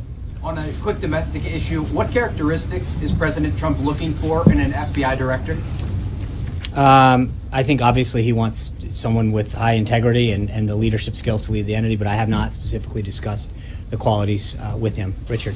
Thank you, Sean. Two questions. First one, you told us over and over that for NAFTA we were waiting for Lighthouse, or Robert Lighthouse, as we confirmed now is going to be sworn in. Can you give us a better idea on the pace of the renegotiation of NAFTA now that we have a trade representative? Well, I think I'd have to check this calendar, but I think we've got an hour or two before he's actually sworn in, so you may want to give him a little bit of time. Okay, but can we say I don't, because until he's sworn in and assumes positions, as I mentioned, he's going to immediately go up to Capitol Hill and then off to APEC in Vietnam. So I'm sure we'll get around to it, but right now we still need to just go through the process of getting him sworn in. Jim. Just last week, quickly, H.R. McMaster touched the topic, but when the president will be with NATO allies, is he going to ask for a larger, bigger involvement in Afghanistan with troops on the ground from the members? I'm not going to get into what he will say or will not say. He'll have an opportunity to make his position very clear when he goes in. But allies with soldiers on the I think ground? he hasn't until he hasn't even. I don't think. We haven't announced the Afghan strategy yet. I think he's been very clear with respect to NATO. There's two issues. One is he'd like to see a greater effort placed on counterterrorism and on combating terrorism, and two is to see more of the countries live up to their financial obligation that they agreed to. Jim, sorry. Thank you, Sean. A two-part question. Is President Trump still committed to his 15% corporate tax rate? He's also under pressure to keep some existing loopholes, such as the eliminating the state income tax write-off for high state taxes such as New York and California. So is he committed to the 15% corporate tax rate, and is he also full steam ahead on getting rid of the write-off for high tax states? Well, Secretary Mnuchin and Director Cohen outlined the principles of his tax reform plan. We continue to meet with stakeholders and members of Capitol Hill. But that conversation continues. As I said at the outset, they're continuing to meet with individuals, and those are part of those talks. So his plan has been pretty clear from the beginning as far as what he wants to see in the framework in which it's being guided. Should low tax states, though, subsidize these higher tax states, because places like Florida and Tennessee can't write off zero income taxes? Again, I'm not going to get ahead of that debate. I think the principles that were outlined explain where the president's starting point is. He's going to continue to have those discussions. Eamon. Thanks, John. On the search for the new FBI director, there have been some critics who've said in this particular political climate, whoever it is shouldn't be a current or former politician. We saw the list of people who've been interviewed, and we see that at least 2 of them are either current or former political figures. Does the president have a feeling on whether or not having held elective office is a plus or a minus to hold that job? I don't, as I mentioned just a minute ago, I've not talked to him about the specific qualities he's looking forward to seeing, but I know the Department of Justice continues to meet with these individuals, and so we'll have to see who they put forward. Hallie. Thanks, John. I have 2 questions for you, but I guess I'm just looking for some clarity on one of my colleagues' questions here. Why won't you just explain whether or not there are recordings of I President's think the conversations? president's made it clear what his position is. That's not my question. So I why understand won't that you because explain? that's what the president's position is. So given that you refuse to confirm or deny any of this, how is any senior official supposed to feel comfortable having a conversation privately with the president? As I've said, Hallie, the president's made it clear what his position is. Even with these congressional lawmakers Hallie, calling to see I've if asked they exist. Hallie, I've answered the question over and over again the same way. So if you... So the second question that I have for you then is on the arguments that are happening now in the Ninth Circuit regarding the administration's travel ban. One of the lines of questioning has been why the president has not disavowed his Muslim ban. Will he do that? The president, the executive order is fully lawful and will be upheld. We fully believe that. I think there's no question. In fact, in one of the arguments in the previous cases, it was made clear that if anyone else had proposed this, which just shows that it is legally sound, people are misinterpreting it. It was based on the law and the authority that the president rightfully has. That's it, plain and simple. And that's my question is more: will he disavow the ban? He's never said it. Right. The lawyer said he did say he never has. But the point is that the ban, the measures that he took in that executive order are fully lawful, fully compliant, and make it clear that they seek to keep this country safe. That's it. But given Richard. these questions come up, is there any indication the president will come out and say, yes, I disavow what I said about letting Right now, the president's focused on making sure that we make the appropriate arguments to get the ban in place. Thank you. That's okay. Considering, in contrast to much of the expression during the French presidential election, and that has been reported in France especially, there may be a lot more in common between President Trump and the new President Emmanuel Macron of France. Both former successful businessmen, both leaders of 2 very powerful countries, and 2 of the oldest allies going, basically. Knowing this, would the president look forward to an opportunity to bring this young president closer to him, maybe meeting on the borders at the G7, or maybe even inviting him here to the La Maison Blanche in the next few months? If we have updates to share on additional individual leaders that he will be meeting with or meetings that he'll have during his trip, we'll be sure to give you an update on that. But with respect to whether it's the French president or any other head of government, the president looks forward to reasserting America's role in the world and reestablishing some of the relationships. And I think what you've seen so far, whether it's President Xi or Prime Minister Abe or other individuals, as you can see by the week that we're having this week with the UAE, Turkey, Colombia, the president has made it very clear that he is going to do everything he can to reestablish relationships around the globe to help protect and advance our national interests. And this is a special one. There are also, I mean, look, I agree. Before we were Republican. I understand. There is a lot of relationships that the president wants to strengthen for the good of this country. John. Thank you, Sean. 2 brief questions. First, there are reports, and it may be confirmed by now, that Mrs. Callista Gingrich will be the 3rd woman to be U.S. ambassador to the Holy See. Official? Nothing's official until it's announced. Has her name been vetted with the Vatican? I'm not going to. That's a nice back try, but I'm not going to. The answer is we have no personnel announcements. The other question is not related to personnel, but process with the FBI director. Sarah spoke last week about an interim or acting director of the FBI, but with the interviews that you described with the Department of Justice, can we expect that the name who is nominated for the position from that podium will be for permanent director and promptly submitted to the Senate? That's what I believe the president's expectation is, yes. So no interim or acting? Well, I mean, you have an acting now until someone's selected, but the reason that the president's team is going through this process is to select the next director. Mara? I know this isn't on the front burner right now, but I actually have a healthcare question. Okay. As it goes to the Senate, I'm wondering if the president's negotiating strategy will change. Does he want to get involved earlier? Does he want to wait till the Senate kind of comes up with something? Does he have anything in particular he wants them to keep from the House bill, get rid of from the House bill? What's his approach to this new chapter in the AHA-CA repeal process? Well, I think he feels very strong about the product that came out of the House, but he recognizes that the Senate has a duty to review it and to come up with ideas, and if it can be made stronger, then great. He's continued to have conversations with members of the Senate. His staff has had them as well. Our legislative team and others are in communication with the Senate, and we'll continue to work with them, but obviously they're an independent body. They have a right to go through their own process.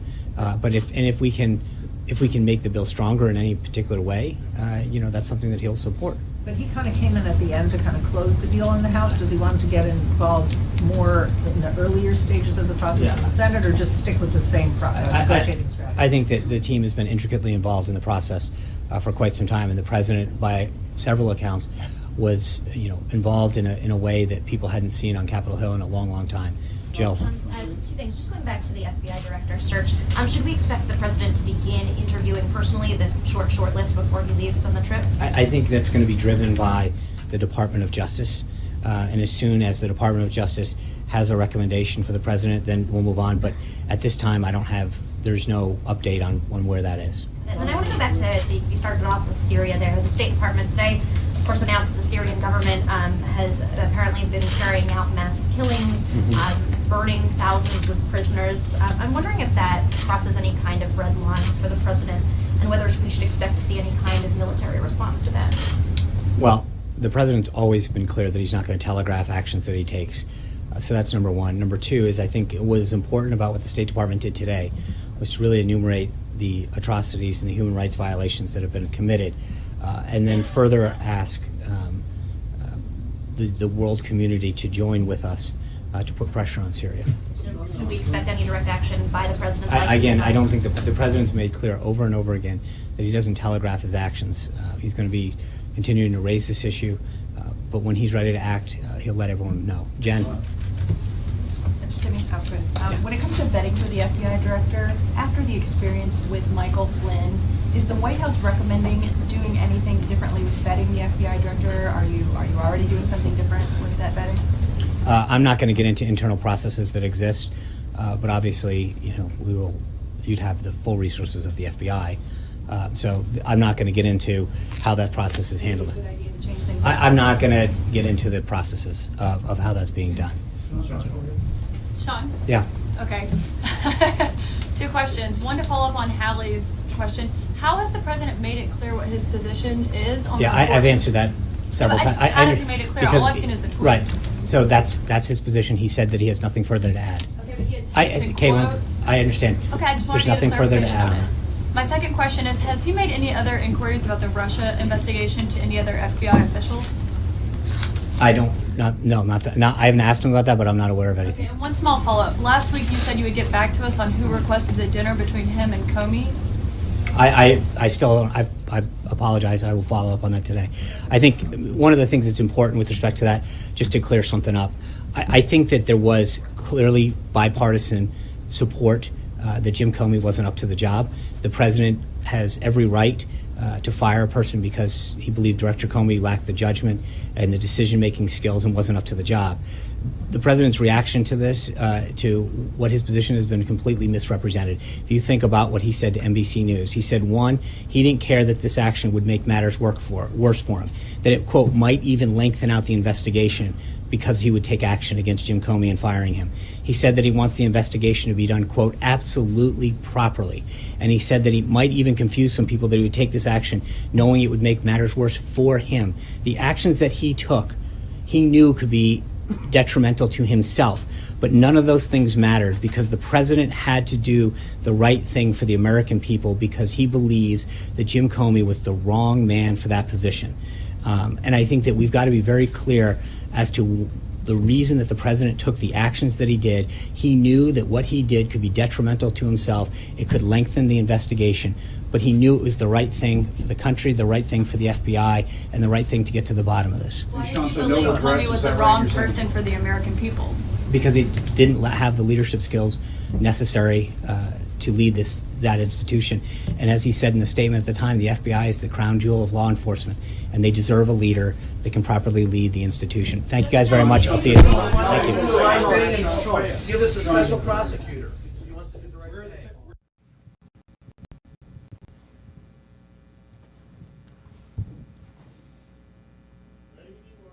Oh, I'm back, Jake. Are we live, Jake?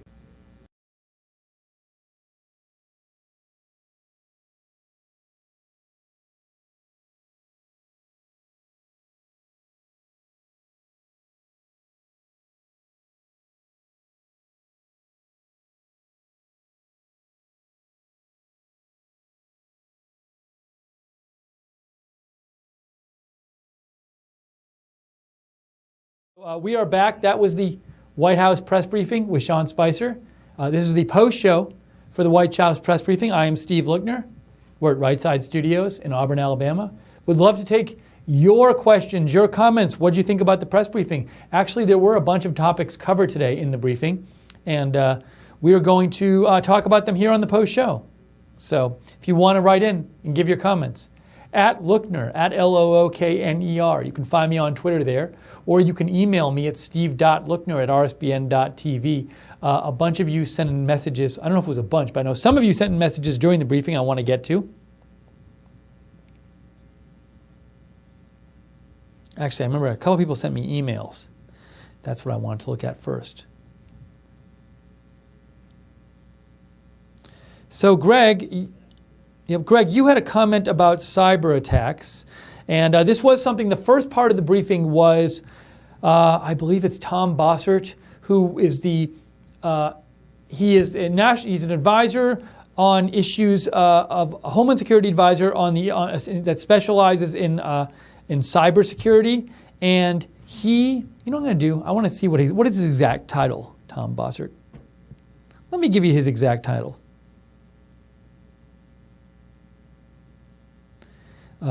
President Trump is Homeland Security Advisor. That's what I said.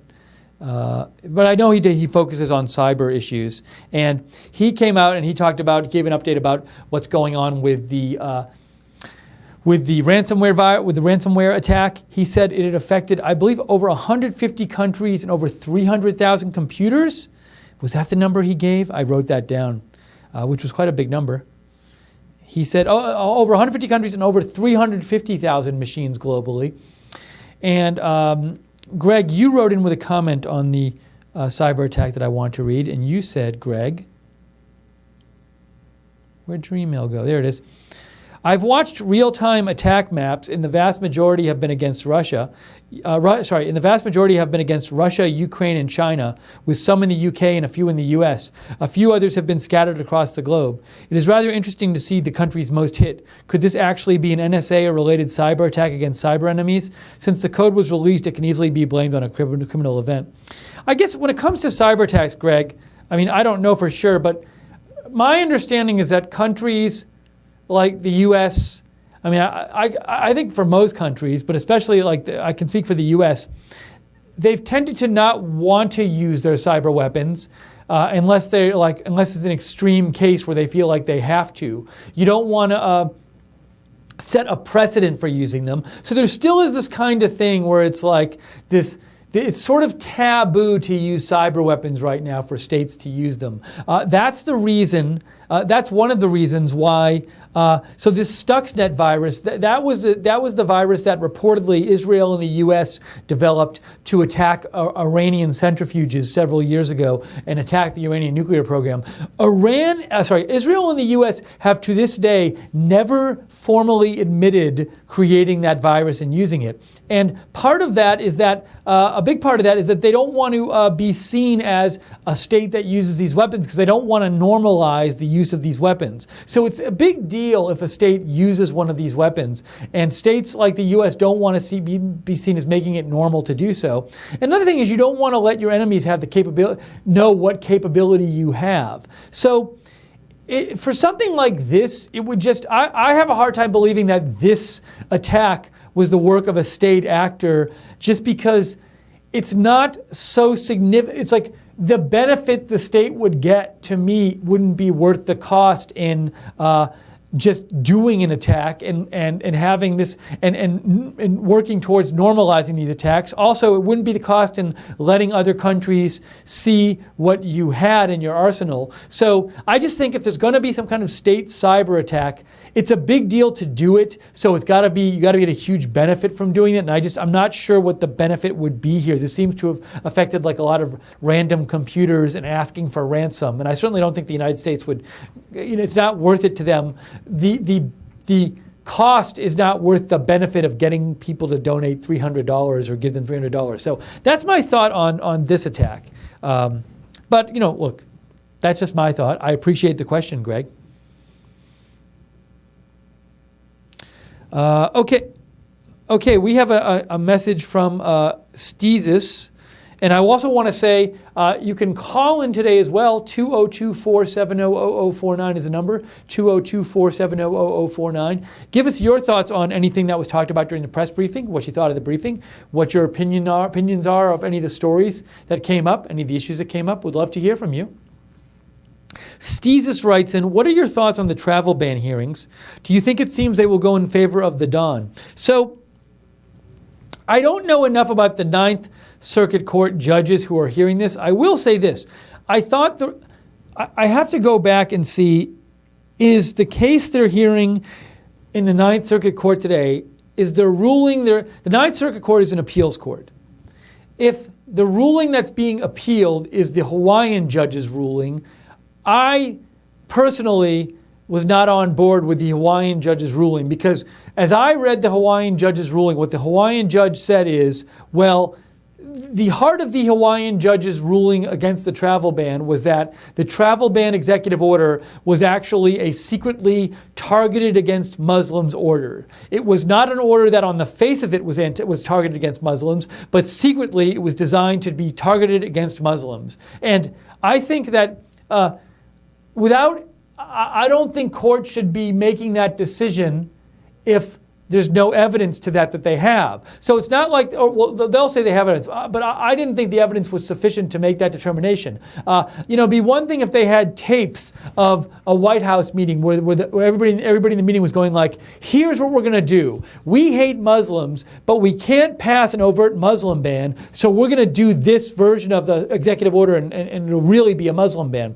And there was none of that evidence. As evidence cited, there was evidence of like things said during the campaign, we'll consider banning Muslims. But the things said during the campaign and things that maybe it was things said during the administration as well. I can't remember. But it's not like there's any evidence specifically tying those statements to this particular executive order. Also, there were plenty of Muslim countries not affected by this travel ban, and so it's weird to think so why would there be a travel ban on these countries and not, say, Saudi Arabia?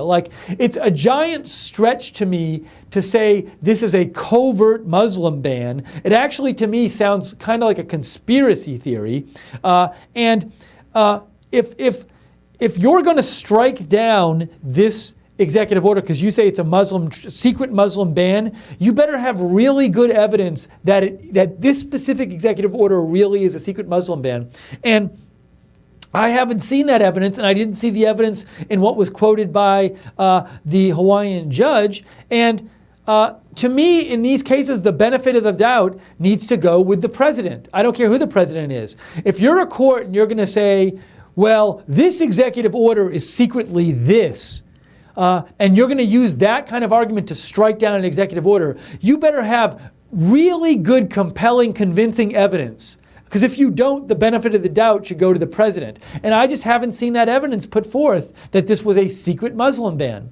To me, saying that President Trump said at some point he wanted to ban Muslims, or Giuliani said at one point he wanted to ban Muslims, that is not convincing evidence that this specific executive order is a Muslim ban. And if you look at the executive order itself, a lot about the executive order suggests it's not a Muslim ban. So to me, I found the Hawaiian judge's ruling really suspect, just in that, because it was based on the premise that this really is a secret Muslim ban. It sounded more like a conspiracy theory to me.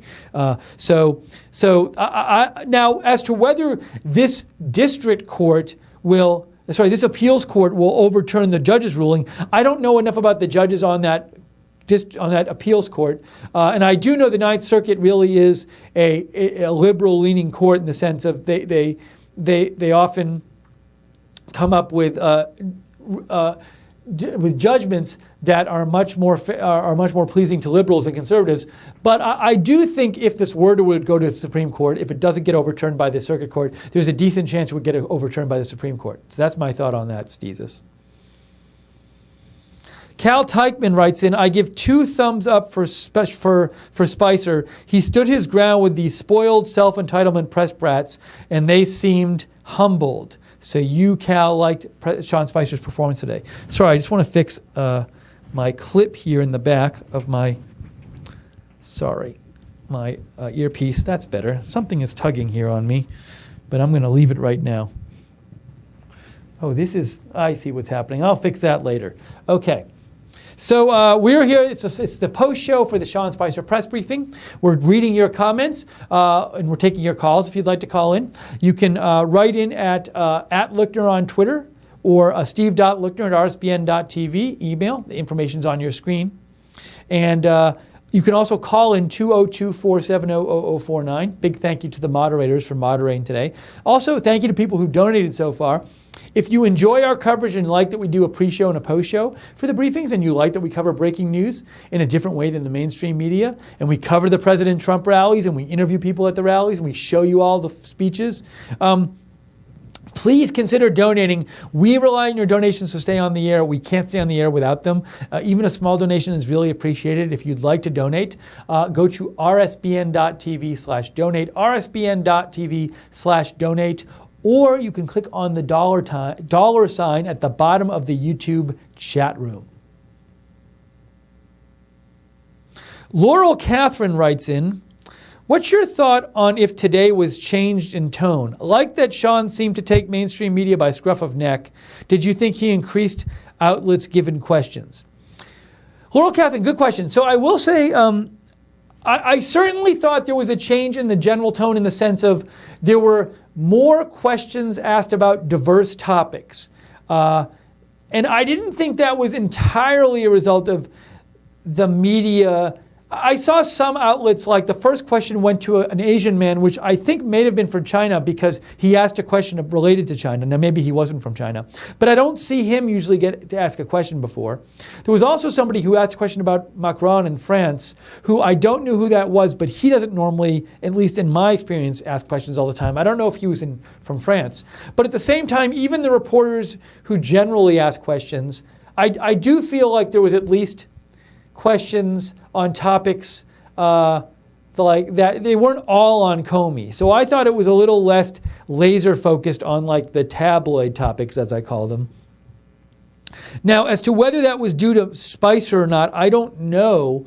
I didn't notice, among Sean Spicer, I guess I didn't notice he being so different. I mean, there were less confrontations, but whether there are confrontations depends on both sides. So I don't know. So I don't know. But these are individual takes. I'm sure a lot of you have a different take than me on this. I just thought that my general thought on the briefing was, I liked that it wasn't just all Comey questions, and it wasn't all taping questions. And there were a couple questions on Syria. So I thought, look, somebody did ask a question about Syria, which I thought was a good question to ask, which was, do you think this is going to lead to a military response? I tweeted something similar to that earlier this morning. I thought it was a good question to ask. I think there was a woman in the front row who asked that. She's kind of new. I'm not used to seeing her. And there was also somebody who asked a question about North Korea and asked whether this test was going to maybe lead to some kind of new response from the administration. So, Laurel, to fully answer your question as to whether the asking of different sorts of questions was because he called on different people, I would kind of need to go back and see, did the person who asked the Syria question, the person who asked the North Korea question, are they normal people who are there all the time and asked questions, normal people who are asked questions? Are they normally asked questions, or are they people who were asked questions for like the first time, or people who got called on even though they get called on rarely? Because, like, for example, Hallie Jackson, who's called on all the time, she asked more about the taping stuff. So she wasn't asking a new type of question. So maybe Laurel, Catherine, the reason the vibe was a bit different, the reason there were more questions asked about different types of topics is that he was calling on different people. I can't really answer that until I go back and look at who was asking them. But thank you, Laurel, for asking. Let's see here. Andrew Sova, you sent me a tweet that said, this has nothing to do with politics, but if you're a fan of the band The Offspring, you would find this interesting. The singer Dexter Holland completed his PhD and is now eager to find a cure for AIDS. I did not know that. Thank you for writing in, Andrew Sova, about that. Let me check my email. I got an email before I hadn't read. Maria Ree, a couple of them. Sorry. It says, don't read my name, please. I'm not going to repeat it. And I won't repeat it at the end. Sorry. It's the problem with when I get the emails, I look at the subject first, and I look at the from first, and I have to not look at the from. I have to read the email first. So that was my bad, person whose name I won't say. Dear Steve, native Texan here who is very unhappy with our senators, John Cornyn and Ted Cruz. Since Mr. Cornyn, the worst thing is that the person who wrote this said, don't read my name, please, in capital letters, and I accidentally read it quickly at the start. So my fault, I'm sorry. I will focus on reading the letter and not the from first from now on. Totally my fault. Dear Steve, native Texan who is very unhappy with our senators, John Cornyn and Ted Cruz. Since Mr. Cornyn looks to be in the running for FBI director, and I heard you discussing him, I thought you would be interested in the attached letter that I received 2 months ago from Mr. Cornyn when I let him know that I would not be voting for him due to recent news reports on his opposition or wishy-washiness to Texas building a physical wall on the Texas-Mexico border. There also happens to be a recent Breitbart article dated May 12th on the same issue at the following link. If you have time, maybe you can read this letter and give me your opinion. Other people who are not from here may not know how he looks to us, his constituents, even though somehow he keeps getting reelected. Well, he doesn't really have competition either, so there's that. In my opinion, from reading his response, he sounds weak on the border wall issue, to the point of lecturing me that he supports, quote, a comprehensive border security strategy, not simply building a wall, emphasis mine. But maybe that's just me, just so frustrated with the rhinos. Sincerely, person whose name I won't say. P.S. Great job as usual, Steve Lichtner. Thank you, person who I will not name, and sorry for accidentally saying your name before.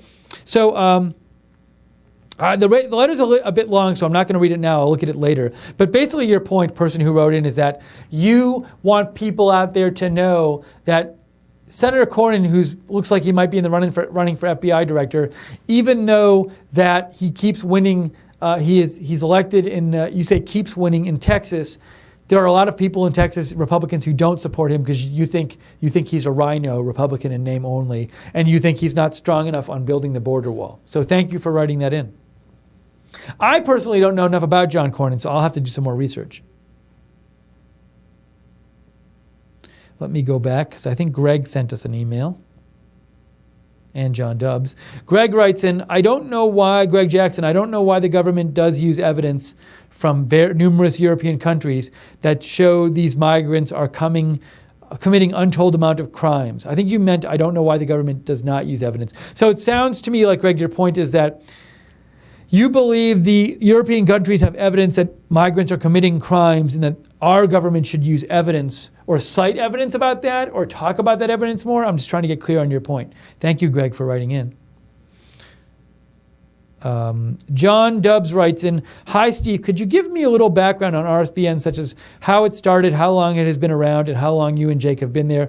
Also, as a musician myself, a drummer, what instruments does Jake play? I ask because I enjoy the music. I read the chat while watching you and like the comments they have.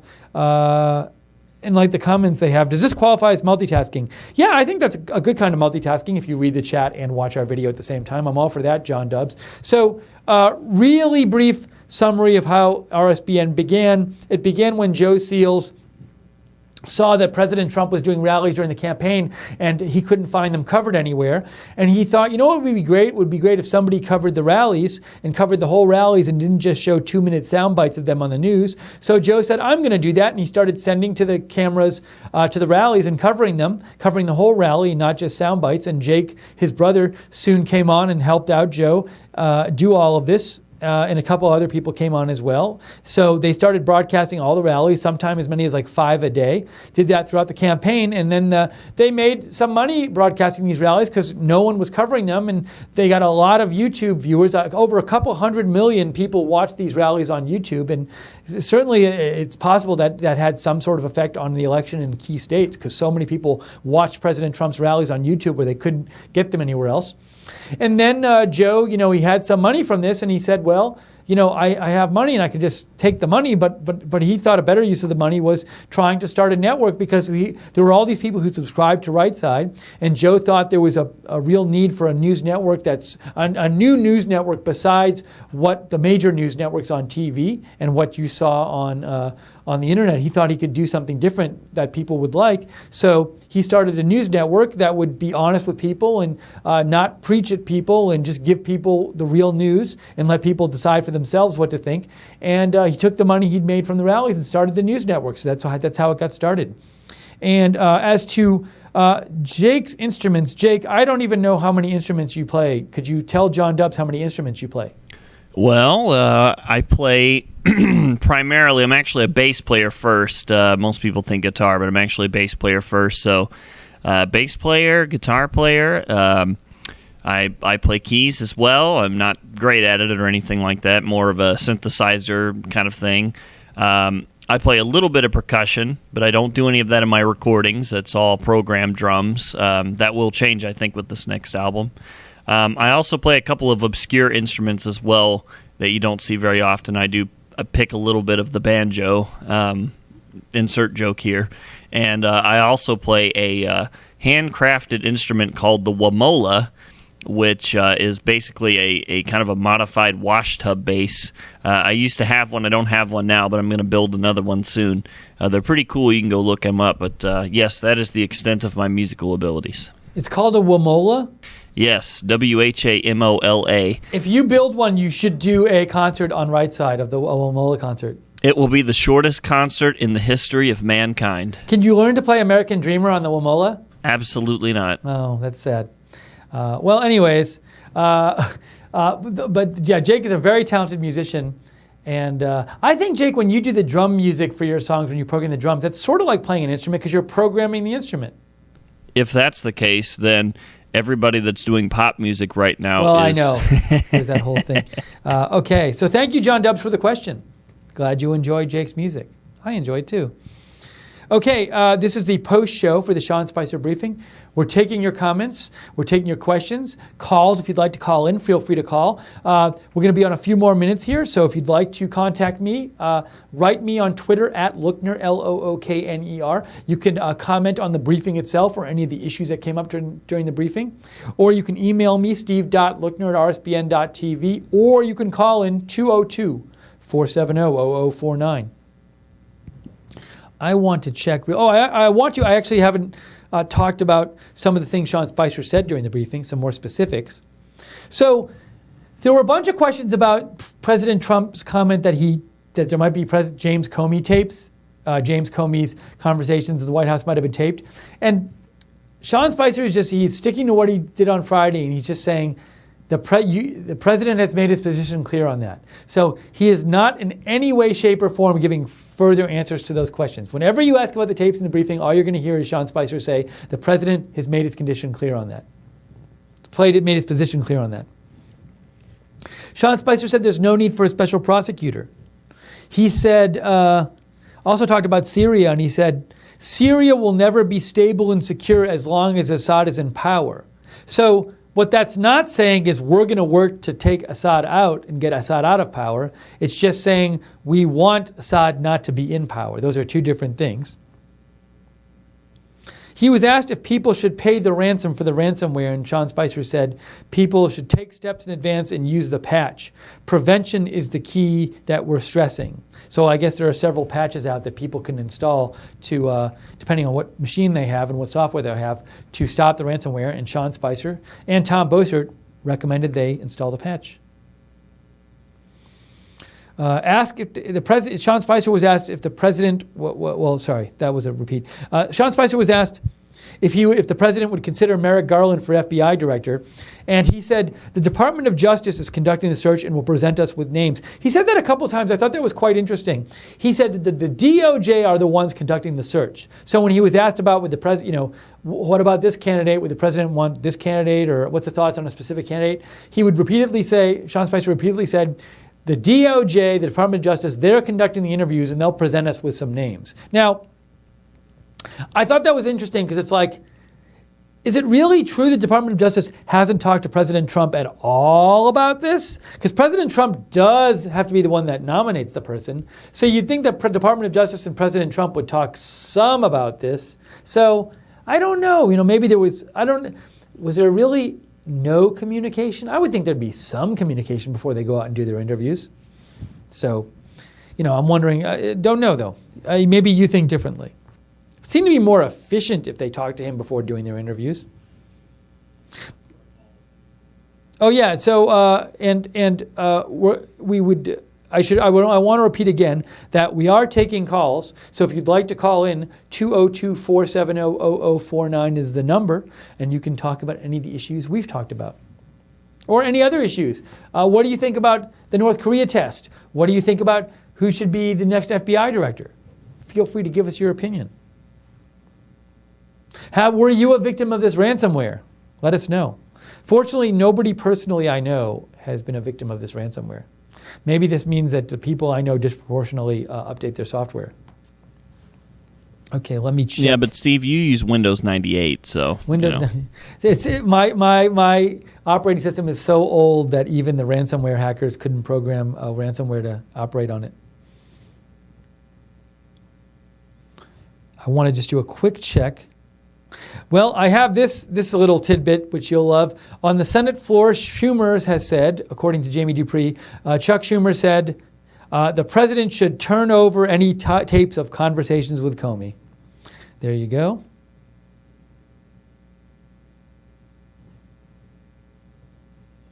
I think there were one or two more things from the briefing I wanted to go over.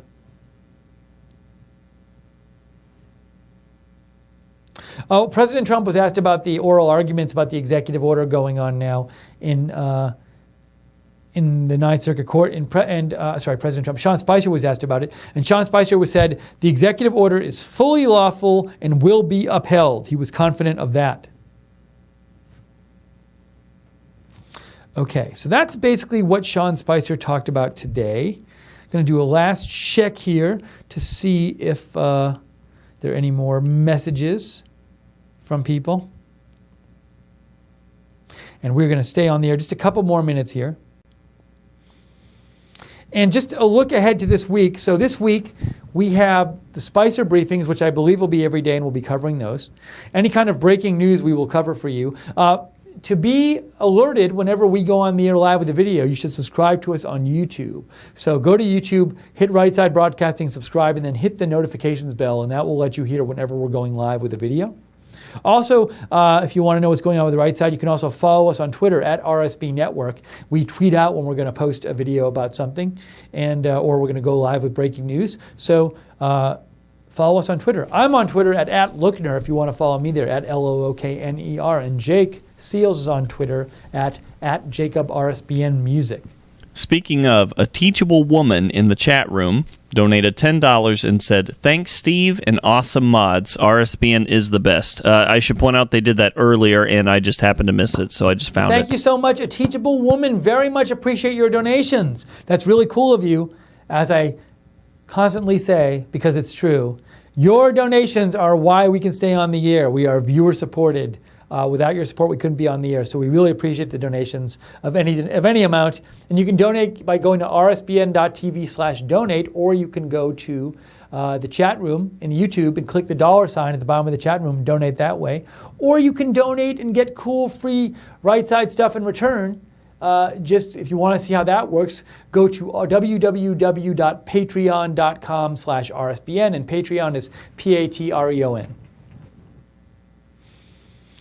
Let's see here. Somebody sent, Mid-American wrote in, knowing President Trump, I bet the Comey tapes comment was just a troll of the mainstream media and the left. Could be, Mid-American, could be.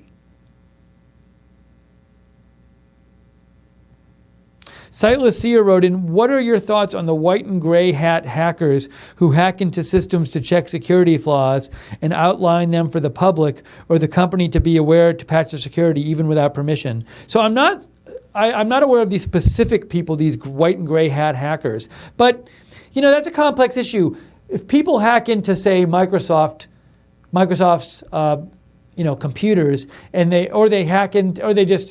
just find out, what would you hack into, like Windows 10 or something, and they somehow find out a security flaw in Windows 10, and then they give this security flaw to Windows 10. What do I think about that? Well, if they hack into systems, if they're doing something illegal, that in itself is a problem because you don't want people going into places they shouldn't be. But if they uncover a flaw that somebody else could have uncovered and let the company know about it, and then the company can patch it. It seems like it's both good and bad. It's bad that they're breaking into some company's system, but it's like good because maybe they're preventing some evil person or evildoers from finding this out themselves. So I guess I have mixed feelings on it, Sightless Seer. It seems like there's a good part and a bad part to it. But also, that is not my area of expertise, so feel free, anyone, to give a more enlightened view than mine. Okay, I think that's going to be about it for today. So thank you for joining us, everyone, for the Sean Spicer press briefing, for the pre-show and the post-show. Thank you, Jake Seals, for producing today. Very much appreciated. And Jacob, again, is at Jacob RSBN Music. You can find him on Twitter. At Right Side, again, is at RSB Network. We will be back with the briefings later in the week. And any other breaking news that comes up, we will bring it to you here live at Right Side Broadcasting. Thank you to the moderators so much for moderating the chat, both on YouTube and at rsbn.tv. Thank you to everybody who donated today. And hope you consider donating in the future. Really appreciate all your donations. And speaking of donations, thank you to Lynn Jean for this microphone, which we use today. Jake, how was the sound from the microphone today? Sounds like you, so I guess it's okay. Yes, so we haven't had any issues with it. We really appreciate it. This is a really nice microphone. We're so happy to have it here. And Lynn Jean, we are going to, I'm glad I was talking about this because I reminded myself we have to write your name on it somewhere. So that's it for today from Right Side Broadcasting. Until the next briefing or until the next breaking news coverage, I'll see you then. But for everybody here at Right Side Broadcasting, have a great day.